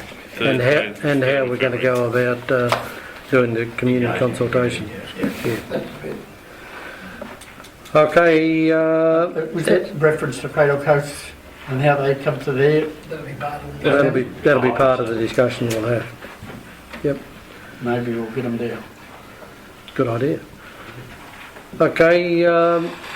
Is there any further debate on that, or with the addition as well? Thanks. I totally support I think that's good. It's great. Okay, I'll put the recommendation. All those in favour? Aye. Against? Carried. Thank you. 11.6 is Sir Optimus International Tree Planting. Wait a minute, Mr Mayor, I've just got to go over a few pages. 203. Yes, 203 it is. Pulled it out of the Mr Jam, you want to make a comment or two? There's a bit of water. Thank you, Mr Mayor. Report presented for Council's consideration. Council received a request from Sir Optimus International in relation to planting a tree on the eastern foreshore of East Esplanade. The report details the location, and the recommendation is that Council support the East Esplanade location near the Smithton Boat Ramp walking track. I present the recommendation for Council's consideration. Thank you. I'll be prepared to move this one. So move that, Mr Mayor. Thank you, Councillor Woodward. Councillor Oldacre, second. Any discussion required? I believe that's a great choice, Mr Mayor. Their plan was to have a golden elm, but I love golden elms as well, but this one here looks great. Thank you. Thank you, Councillor Bossy. Mr Mayor, I support that we plant a tree in recognition of Sir Optimus contributed to the community in the location that's been picked out. I have some concern, and so does people in the community have concern of the type of tree. These flowering gums, beautiful tree when young. They grow gangly, just like myself, and over many years start to get a few problems, and yet they take a bit of maintenance. And their lifespan is considerable, but not great. They also drop seed buds, maybe called humble, is it? What's Mr. General Manager, what kind of... what do they call those seeds dropped from the flowering bud? Seeds. Bloody nut, oh my nuts. I know exactly what you're speaking about, Councillor Poposky. It escapes me. It'll come to me in a minute. I knew you'd know, you're a wise man, and I knew you'd know the problem that will concern our works department. And not against it, I'll go with whatever the council wants, but I'd like to recommend that beautiful English oak down there that'll outlast me even. It'll last hundreds of years, and it'll be a tree that you can shade under. I think the selection of the tree needs further consideration because of the maintenance and the shade. Okay, any further discussion? Through you, Mr Mayor, gum nuts they are. Gum nuts? No, they're not. The seed pods themselves. That's a proper... Yeah. Well, Mr Mayor, to add to that, for experience, we had these beautiful trees out along Montague Road near the high school, and due to customer complaints and dropping on the highway with this mess that these seeds make, they were cut down. Fortunate they've been replaced by beautiful trees, but that's an example of where they cause problems. I'm only trying to save the council of the future. Yep. Fine, okay. We've got a motion. Any further discussion? If not, I'll put the motion. All those in favour? Aye. Against? Carried. 11.7. Got a tap on the shoulder. Mr. GM. Thank you, Mr Mayor. The recommendation for Council's consideration is to provide an in-principle letter of support for the project itself, noting the actions to be taken by the Tarkine Progress Group to initialise the project and complete the status ready for formal planning, particularly in project management phase 2. The document establishes an objective and a vision.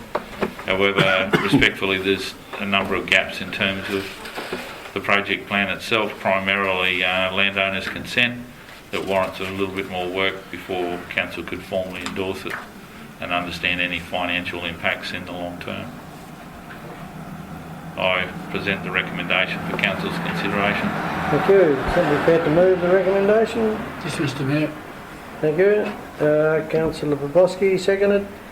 I'll second it, Mr Mayor. Deputy Mayor, you want to speak? Councillor Poposky?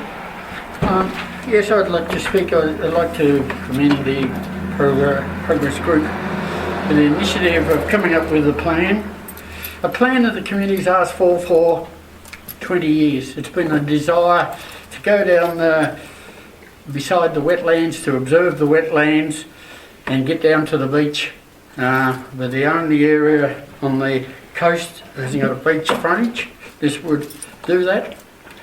We've got safety concerns with our walkways around town, with young children going over driveways. This would eliminate that. It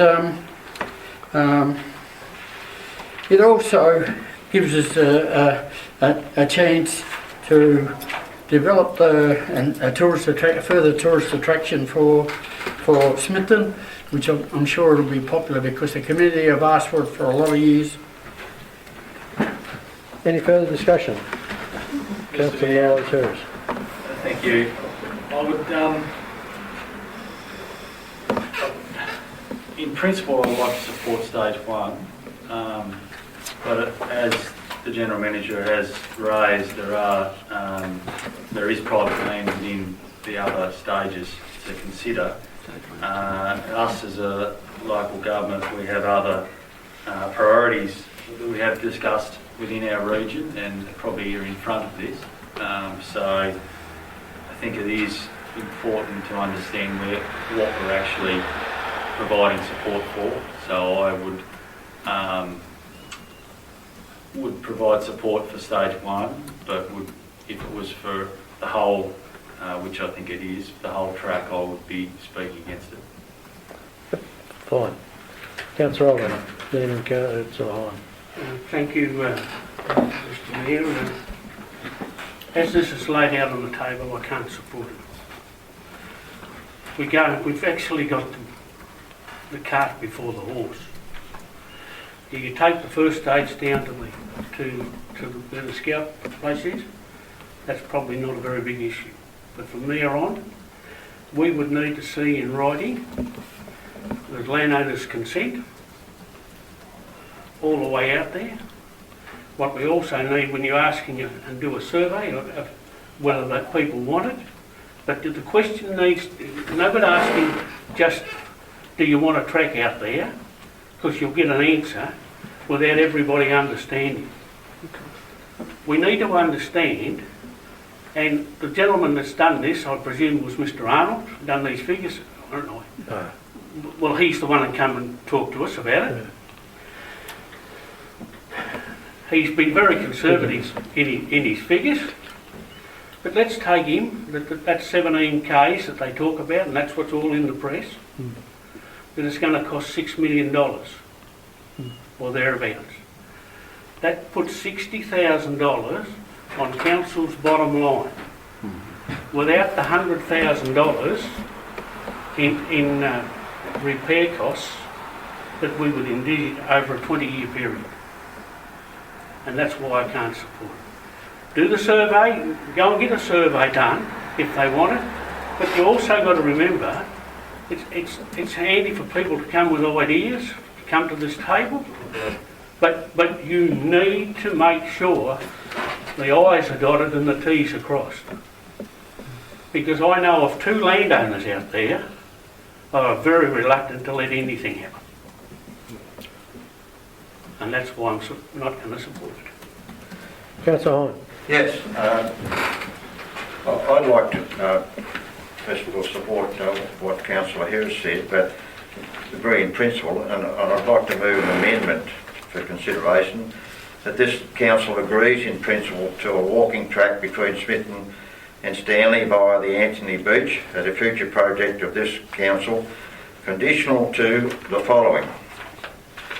The following is that any proposed funding should be directed towards securing secure gazetted easements. A. B. That any external funding for that project should include at least the first 4 years' estimated maintenance cost. C. That any external funding should include the calculated annual depreciation expense for the first 4 years of its existence. And D, that any funding above project should be for each planned stage of that proposal. Now, the reason I do this, I've taken myself down and looked today at the earliest opportunity that I had to actually assess the stage 1, and there seems to be a lot of and had a tour with the actual owner of some of the land, and there seems to be some confusion about whether there are gazetted roads or whether it's actually on private property, and there doesn't seem to be enough information about actually where the actual planned project is to proceed to. And so there needs to be a lot of extra groundwork put in, but also to make sure that the funding's there. With another hat on, it's very embarrassing and difficult to try and for people to understand where the added costs are that reflect back on the council, and that needs to be taken care of and being considered when funding is requested for such a project. So you're moving an amendment? I'm moving an amendment. Is anybody prepared to support that amendment? Or second it, sorry? If not, that lapses. So we come back to the motion as we have it. Is any further discussion? Mr Mayor, I'm with Councillor Ives Harris, but how do I go about asking a simple question without breaking the rules? You ask it and I'll tell you whether you're right or not. The simple question is that we have I agree with what the general manager said, there's holes, and I agree with Councillor Foskey, it's a good concept, a good idea, but I think there's a lot of holes sitting there. And where does this sit against our preferred list of federal requests at the moment? If we put this in, is this going to jump up? Is that going to hurt some of the ones that we've talked about? So that concerns me. Yeah, I couldn't tell you that, and so yeah, I'm not sure. You might be able to answer it a bit better. Through you, Mr. Mayor, in terms of this project, if one reflects on our previous consideration of priorities, the majority of those are actually on someone else's estate, which limits the impact in terms of the finances upon the community. This project itself would be fairly squarely, most likely, an asset held and managed by council, which means that we would be responsible for the depreciation and the management cost thereof. Sorry, Mr. Chair, misunderstood.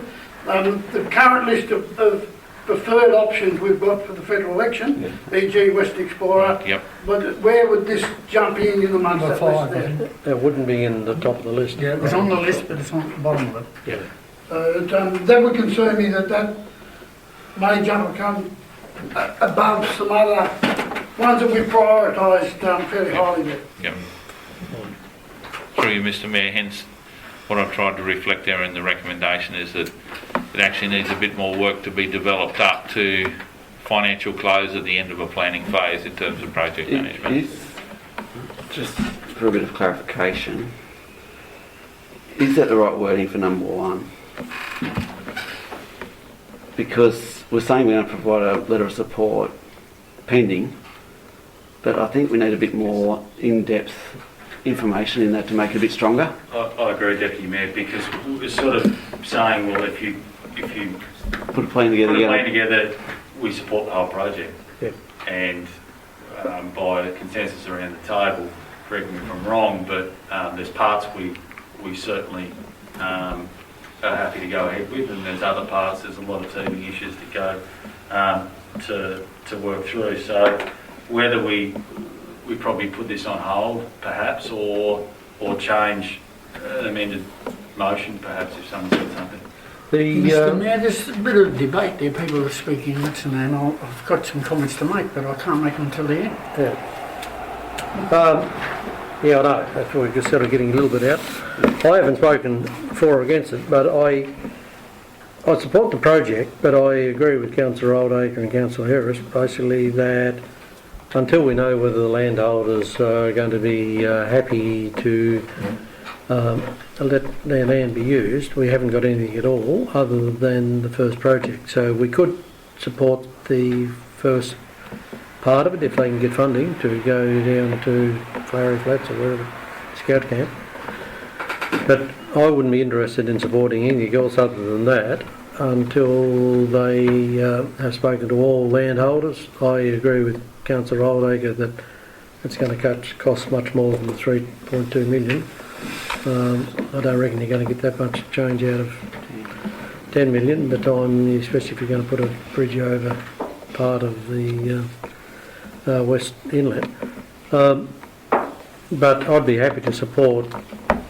But I think the in principle one, I would have felt that agrees with that, because in principle support saying that, and if you read the whole report, the in principle support is basically stating you go to down to the scout camp. From then on, nothing else happens until all the landholders have actually agreed to it, and then we aren't necessarily saying we're going to support it entirely then, but at least we could look at it then and then give it more consideration if they could get the agreement with all the landowners, because this community is going to have to make a decision, and we'll have an election between now and when stage 2 is going to happen, so it'll be up to a different council and a lot more public consultation before that happens. But I'd be happy to support the stage 1 and for them to do a lot more work on the rest of it. And I think that's what the motion, correct me if I'm wrong, Mr. Jam, but I think that's what the motion says, and so I think it actually says what you're saying, Councillor Iceris, anyhow, in different words. I would go through stage 1 in there then. Yeah, through you, Mr. Mayor, just to clearly clarify that, it could read as follows: provide a letter of support in principle for stage 1, pending the formal completed detailed project plan being provided for project endorsement and landholder consent. Yeah, I think that would be much clearer. So we're really saying if they don't get landholder consent, we're not going to give any more support for anything. Yeah. Yeah. And that's what we need. Well, that's what we're really trying to say, as I understand it. But And we have to get the endorsement later. Is that what that says? Yes. Yeah. Sorry, I just wanted a clarification. Yeah. That's what we're I mean. getting out of hand of it. Are you bringing up something new? No, I'm just going, in view of what's discussed around the table, and correct me if I'm wrong, if I move the procedural motion to be laid on the table so we can have another good discussion and a workshop on it around some of those things, and dot a few more I's and cross a few T's sort of thing, and with more consultation with the people, including the scouts, etc., which I'm not sure has happened. I'll move it, and then we'll... Yeah, I'll move that if that's a way of getting more discussion and a... Lay it on the table for a month. We're laying a fair bit on the table. Yeah, that's the problem we've got to get through. Is anybody prepared to second that? I'll second it. Thank you. I'll put the motion. All those in favour? Aye. Aye. Against? Aye. Those for it? 3 and 3. No, 3 and 4. Sorry. I'm against the procedural motion. So am I. Oh, right. Against it, you mean? What are we voting on? We're voting on your motion. Yes. Yeah, Right. is it 4 or against? So, those for it, put your hand up. Those against? It's lost.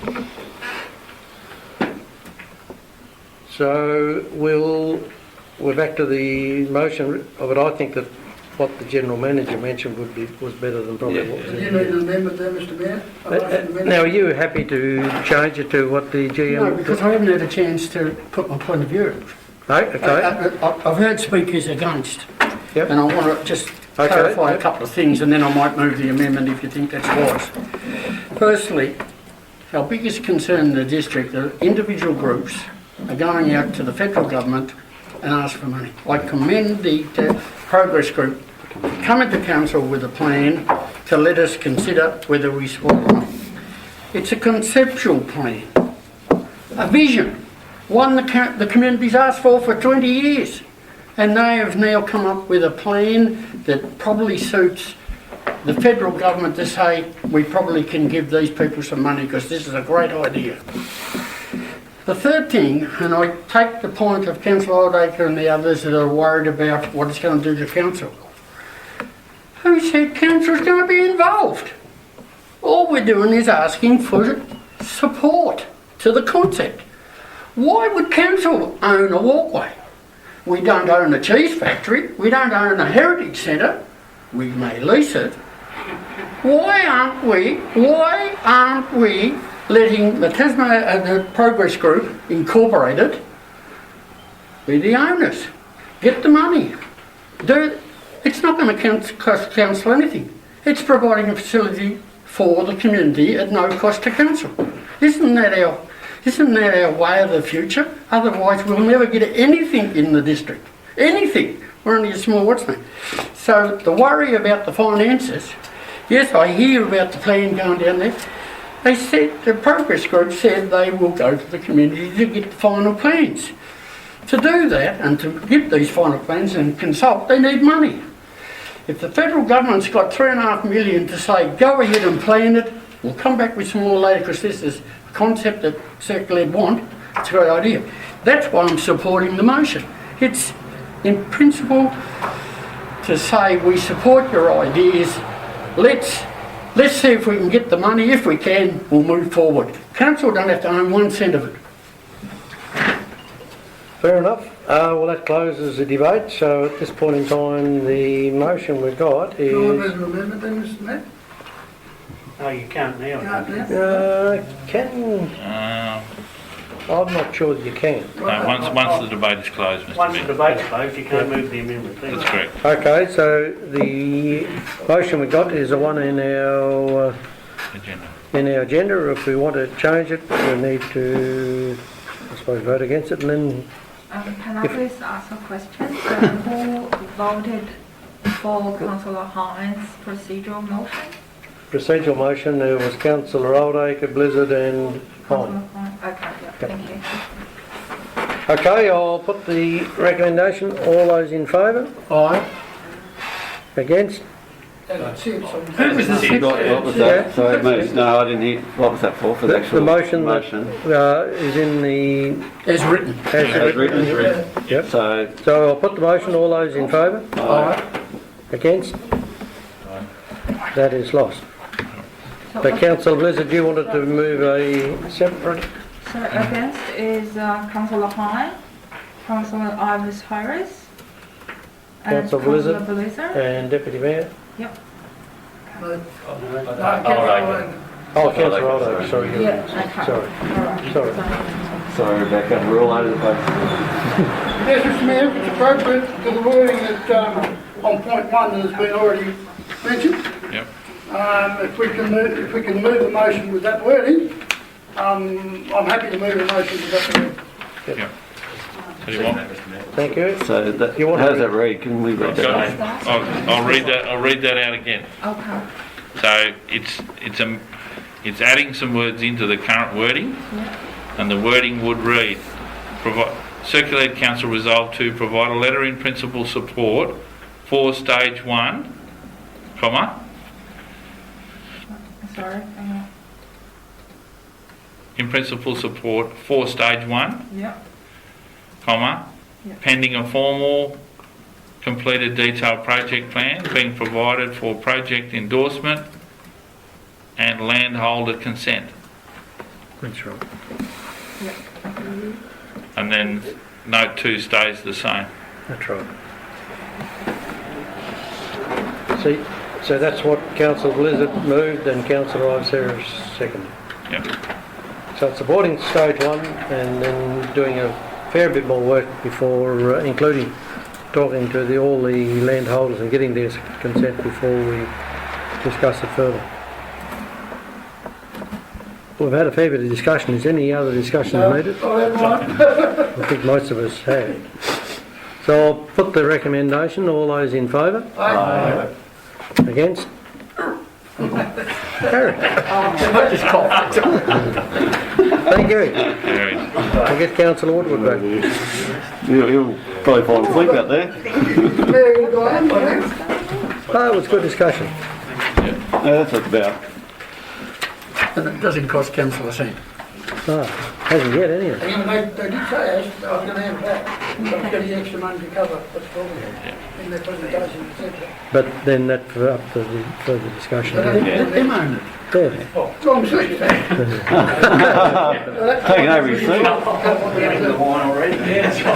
Okay, we're down to financial reports. 12.1, thank you. Thank you, Mr Mayor. I'd like to present the financial reports for the period ended 31st of December 2021.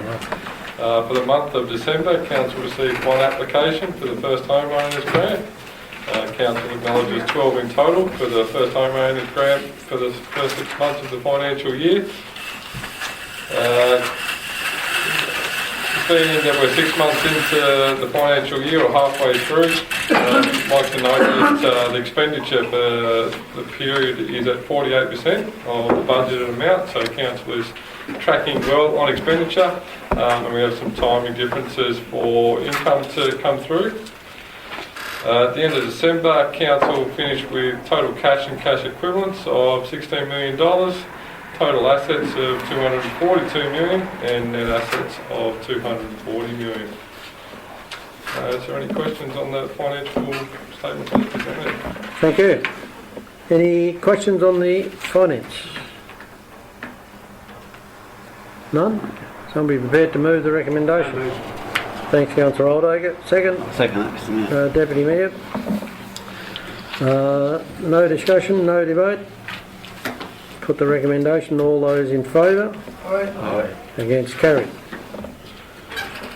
12.2, Senior Manager Report. Thanks, Thank you, Mr Mayor. I'm pleased to present the Senior Management Report. The opening photograph is probably one of the most colourful assets that Council owns.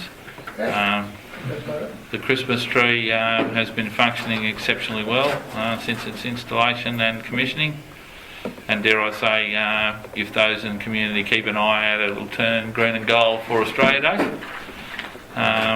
The next mention there is the Breathe, Eat, Move, Relax project. That's progressing well. You'll note that the significant engagement around community garden events towards the end of last year. The Christmas events for 2021 went off really well, and a word of congratulations to all those who organised those. Those Christmas events were done well in relation to COVID protocols and supported the community being out and about, but also managed that risk. The Australia Day events, the awards ceremony will take place by invitation on Tuesday the 25th of January. Unfortunately, the Twilight on the Duck event in its broader context has been cancelled, but the fireworks will continue, so we encourage everybody in the community to be out and about to enjoy that celebration. In relation to the youth activities, chill activities 7 Up have progressed well. Year 6 students were able to attend the centre for the last term at 7 Up, which is a good introduction for them leading into this year. You'll note under the tourism section that we had 464 people attended the centre during December. And if you have a look at the statistics, Queensland won by a run in terms of Tasmania being 127 and Queensland being 128. One thing I will say, during the period of the pandemic, one thing that we have received in the visitor centre is good support from intrastate tourism, which is our locals visiting local areas, and that's showing itself in the statistics. The centre itself is preparing to do the next print run of 50,000 copies of the Tarkine Drive brochure, and you'll note the Google Analytics and business profile information there. And there's a number of attachments in relation to the open information bulletin, which has been referenced earlier. I present the report for Council's consideration. Thank you. Is there any questions? Yes, Mr. Thank you. Yep, Councillor Woodward, then Councillor Bosky. Thank you, Mr. Mayor. I must commend the organisation of the Christmas parade. It was a very great success. It was great to see the young kids out and about, and the floats were very good, so they're doing a marvellous job in putting that together for that night.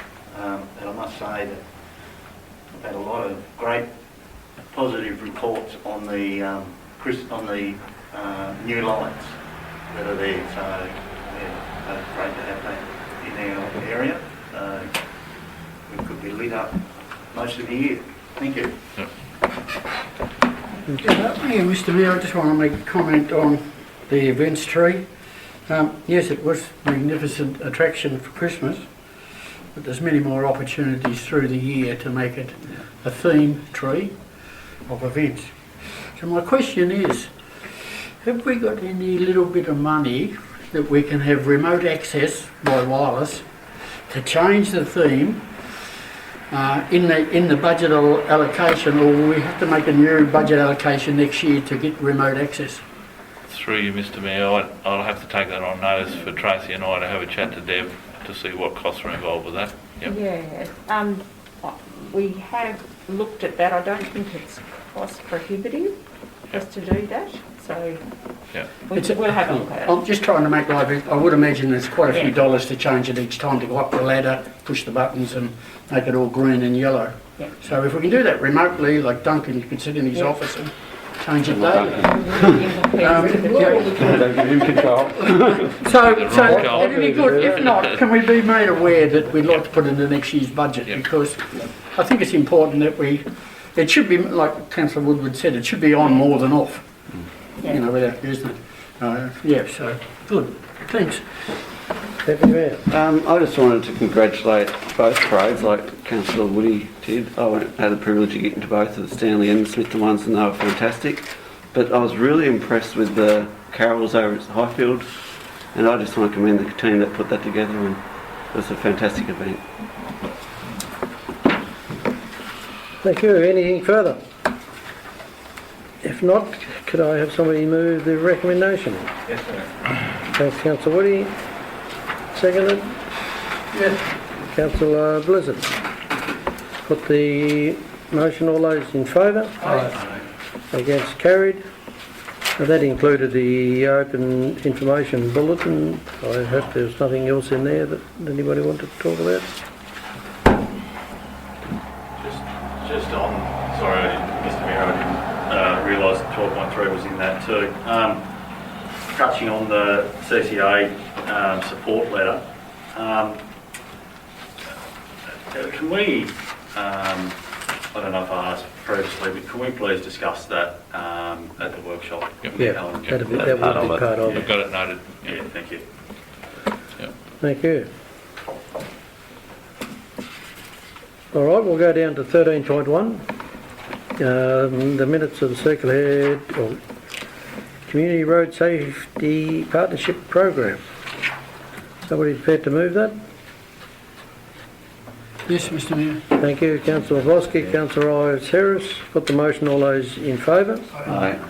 Against? Carried. Now you've got the minutes here. Is there any questions, queries on the minutes?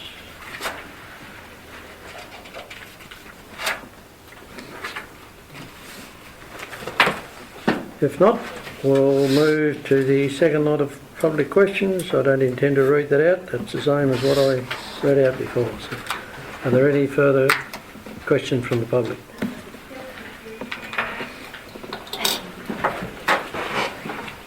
Yeah, Mount Stokes Forest from Palawa Man and Senator Manalajenna. With the debate I heard about the welcome to country and acknowledgement of country before, is council planning on doing any more training in cultural awareness, because you've absolutely got no idea. If you can't even work out the difference between an acknowledgement of country and welcome to country, it's quite simple. Welcome to country is said by an Aboriginal person, and acknowledgement of country is said by a non-Aboriginal person. It doesn't matter who's in the room or whatever else, it's just who's reading out the acknowledgement. Yeah, that's right. And we did mention that through the process. Yeah, they have such a debate trying to be turned into a thing against TAC or CHAC, or have it trying to start fights between Aboriginal groups. It's not good. We have TAC people in this area, we have CHAC people, we have Brumby Pavil people, and we have independent people like myself. And we're all Aboriginal people. Yep. It's Point all our taken. land. But Thank you for that. yep. Anything further? Referring back to the motions regarding the resolutions that were voted through by community at the AGM, 4.2.4, Mr Mayor, you said that if people wanted to make representations about their votes, that council and that they were received by council, that you would then refer them on to the EPA because they are the ones that assess it. However, yesterday on ABC on Leon Compton, you said that flora and fauna was not the role of council, which made it sound like people could not make such representations to council about flora and fauna. What I was talking then when I was talking on the ABC was that council wouldn't look at it. I probably should have made it clearer that people can still write in, but we don't actually, as a council, do anything with that. We can send it on to EPA. I understand that EPA, or I thought that EPA had already looked at it, but if anybody's still got queries on it, they can still mention it, but we wouldn't assess it as a council.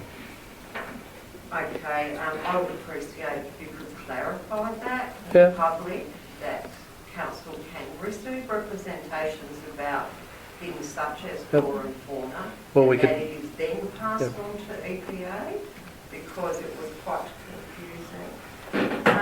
4.26, which is talking about the Tasmanian devils, the motion actually said, noting the threatened status of several native animals and birds, including the Tasmanian devil and the high level of rodent on the local roads in the Circular Head municipality, including at least 62 devils this year alone on the Wool North Road. The community calls on the Circular Head Council to develop and implement a road goose strategy to better protect native species.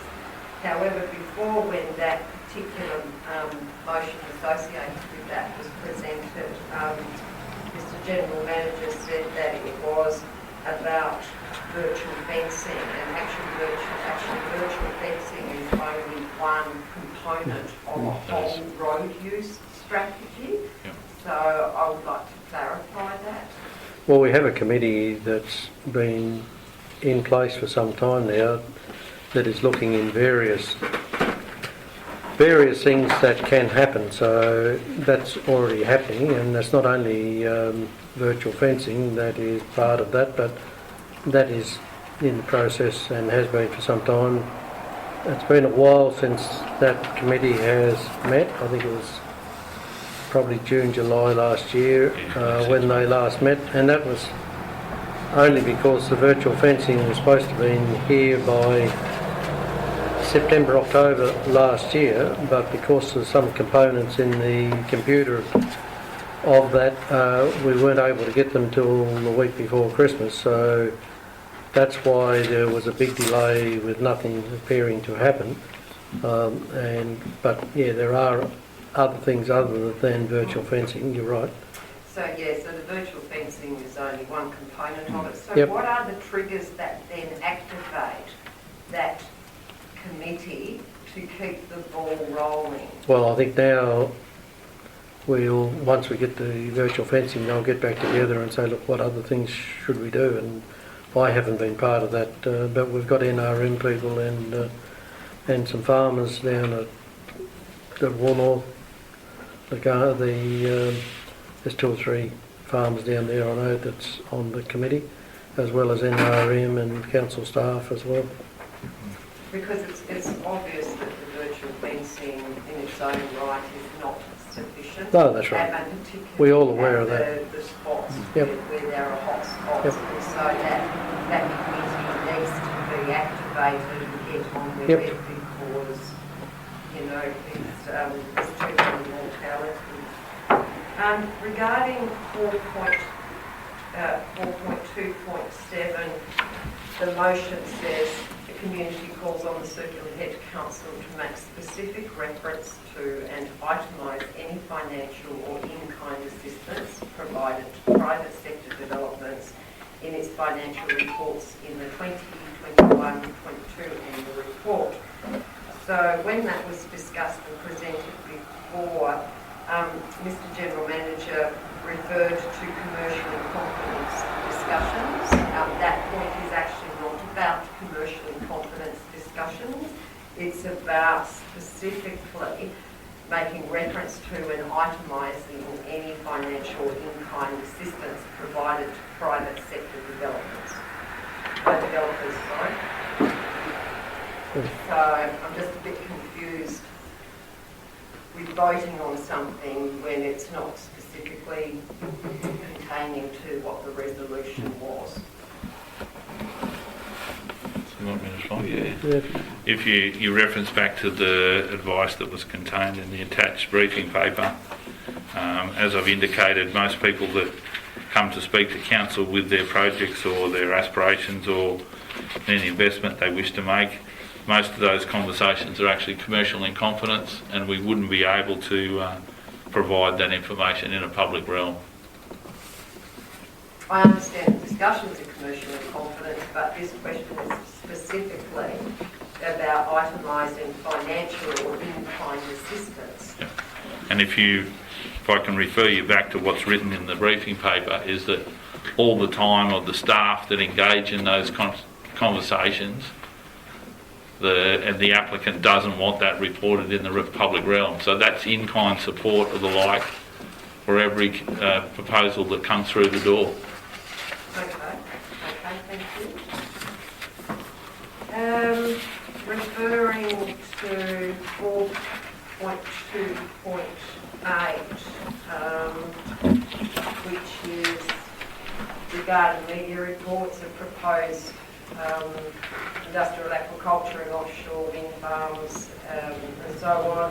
The committee called on Circular Head Council to make public any plans or proposals that have been discussed and brought to the council's attention to date and include those possible industries in the community consultation of the strategic direction of the municipality. I note it was said that people would have the opportunity to comment in the public consultation or public comment period of 42 days once the development application is released. But, pardon me, as we know, regularly and most often, projects have been discussed and churned over for years and years and years, and then the public only gets 42 days to comment and have some input. Is there no way that council can genuinely consult with its constituents other than waiting to the end of the project when the DA finally comes out and only give them 42 days to have a comment? There's no engagement in that, there's no discussion, it's just you've got 42 days to put your submission in. I wouldn't call that consultation. Well, that's a government requirement as I understand it, so that's something that needs to be discussed with the government. I don't disagree with it, especially big projects. They take a fair while to digest, and but that's a state government. They set the timeline, not us. I'm not arguing about the timeline on the 42 days. I know that's the state government. Yeah. I'm talking about the consultation that the council does not engage with community before the DA comes but out. Until we get... When does council actually consult with the community about what they want and how they feel about certain things? Oh, well, yeah. Through you, Mr. Mayor, respectfully, it is in the 42-day period, because up until that point in time, you are well aware of the experience that we've had in the last 18 months, 2 years, and even longer, where the project's been discussed by the proponent in community, but things are morphing and changing depending upon responses. So the only way to actually have a confined and defined space of public comment is the statutory period when the document is in its final form and it goes for community consultation. You can engage and talk about the project as much as you wish in the earlier phases, but until all the statutory bodies have signed off to say that that's exactly what it is, it can be meaningless in terms of a conversation. And that's, I appreciate what you're saying in terms of 42 days is a narrow window, but that's the statutory process that guarantees that the information that's out for public consultation is actually a true reflection of the project itself. Well, with all due respect, I'm not referring specifically to one project. I'm referring to projects in general and the general strategic direction of this community and how the people who live here want to see the municipality unfold.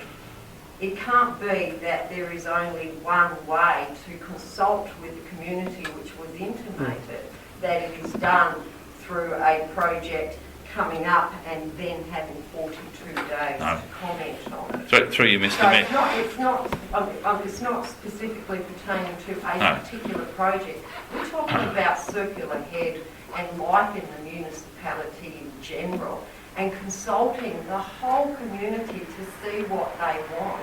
It's not good enough to just wait till a developer, regardless of who it is, regardless of whether it's to do with a wind farm or this or that or anything else, the community has the right to be consulted. That's what they elect the council for. They have the right, they're the ratepayers, they live here, they have the right to be consulted, and I cannot see how that is being facilitated at the moment. But through you, Mr. Mayor, but to take your point further, the reference in the briefing paper and the document itself talked about the T2 region at the state level. That document was on consultation for a number of months, and I would ask community who read it and who put a submission into it. Because that document itself that was adopted towards the end of 2020 by the state government, which is referenced in the recommendations in the hyperlinks that are contained in the motions themselves, that document was out on public exhibition, and that's at the next level above local government at the state level in terms of particularly our T2 region, which is the far northwest of the state, that the state government has penciled in for 5,100 megawatts. So can I ask you then, how many people in this community of 8,000 people do you think have the skills to be able to address a document like that, digest it and respond? That's what I was trying to say right through. Yeah, I agree with you. And with due respect, the Mayor and I have raised that with the Minister and said, you haven't done a good enough job. Did council make representations on that? Absolutely. No, that wasn't the question. That wasn't going to be the question. Did council let people in circular head know the importance of that document on the basis that it would have massive impact on them, so that people could then go ahead? Yeah, well, we put it in the press a number of times, and that people ought to be concerned about this enough to read it to see whether that's what this community wants, but we didn't get very much response. Which press was that? Local press, both.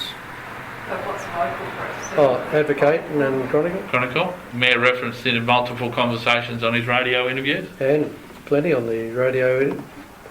And we've been very critical of the government because it's a government document, it's not our document. I know it's for our area, but the T2 area is not just Circular Head, it's Circular Head, West Coast and part of Wynyard, as I understand it. And so it was their document, it wasn't our document. We didn't state that we needed this amount of megawatts for T2, it was the government that did that. And I've told Barnett and others, Roger Gents and others about it on a number of occasions, but they haven't done very much towards it. Okay, I'll leave that one for the moment. We better keep moving. We're sort of not just having question time, we're getting into a bit of debate, I suppose. Oh, no, it's not a debate at all, truly. I'm just trying to get an understanding of Yeah, what I the understand that. discussions were. That's why I've You know, allowed I it can't to, do it in one question. that's why I've allowed it to keep it going. Thank you. So 4.29, discussing the Ramsar nomination. My understanding was it was said that council would consult, and there was something about people being able to submit their representations regarding Yes. their interest Yeah. in Ramsar. Can you please clarify how council will consult? Well, that's what we're going to discuss at our workshop in the first workshop in February. We'll work out how we can do that, and if you've got any ideas, just send us a line. Okay. Thank you for that invitation. And I really want to look you all in the eyes and just ask, do you all genuinely believe that you have had sufficient time to digest and consider the resolutions that were raised by community, and that as council, have you sufficiently discussed them and made really informed decisions about them before voting tonight? Yeah, I'd say yes. In my case, I've read it a number of times at the annual meeting and since then as well. Absolutely. However, the recommendations were made from within council. That's right. So how much time did everybody have to really read that, digest it and consider it? It's up to every individual councillor to... Realising you have enough time. Thank you for your honesty.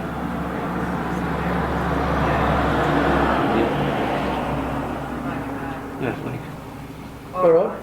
Okay. And can I ask one more question of the General Manager, please?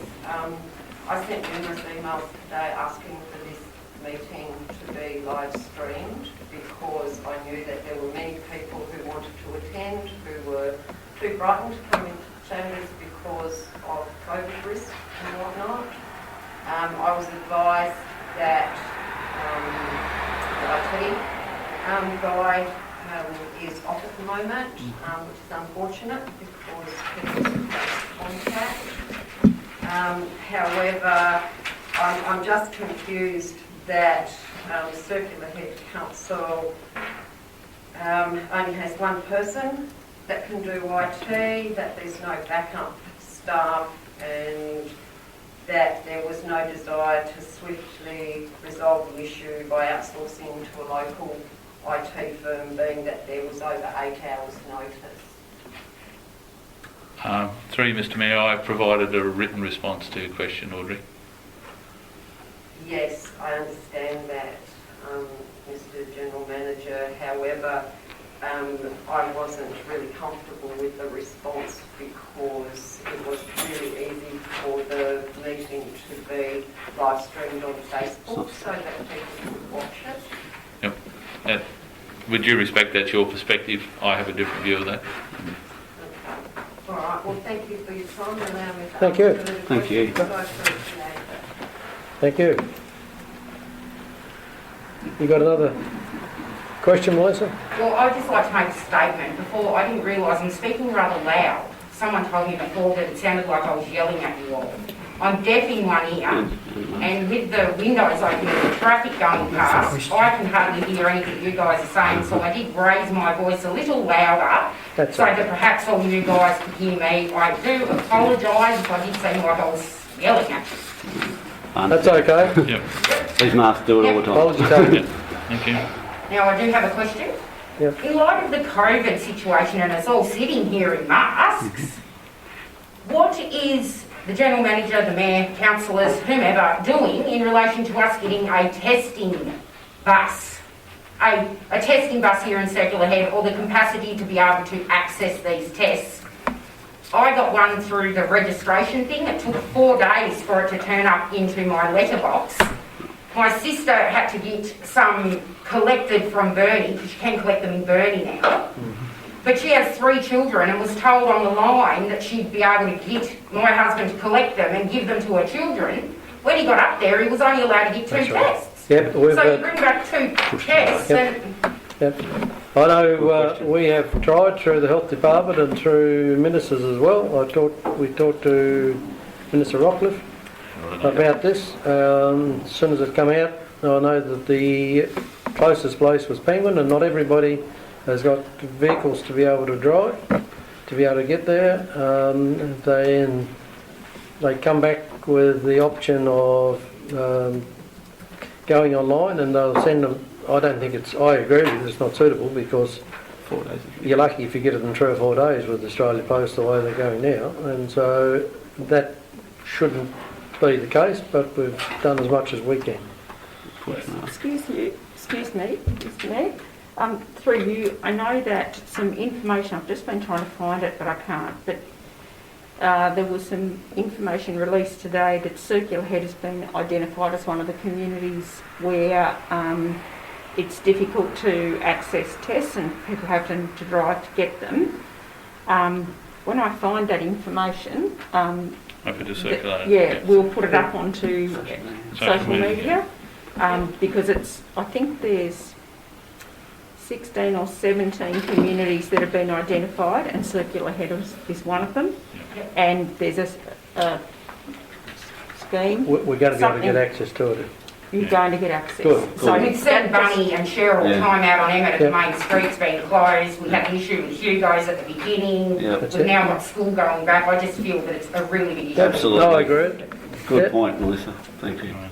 So I just Thank you.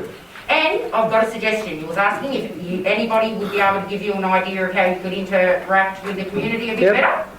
I suggest that each individual councillor, once a week on the Facebook page, has, instead of the mayor's chat or whatever it is each week, that each individual councillor has a specific time allotted to them each week on the Facebook page where people can approach them as a community member and ask questions or things that they feel that a particular council member, elected council representative, would be able to help them on their behalf. Thank you. I think that would be great. Thank you. Thank you. Okay, thank you. 15.1 now. Matters listed below for consideration in closed meetings. Somebody move and second that? Mr. Mayor. Thank you. Second that. Second, Councillor Burke, Deputy Mayor. Put the motion. All those in favour? Aye. Against? 15.2. Close the meeting to resolve confidential matters. So moved, Mr.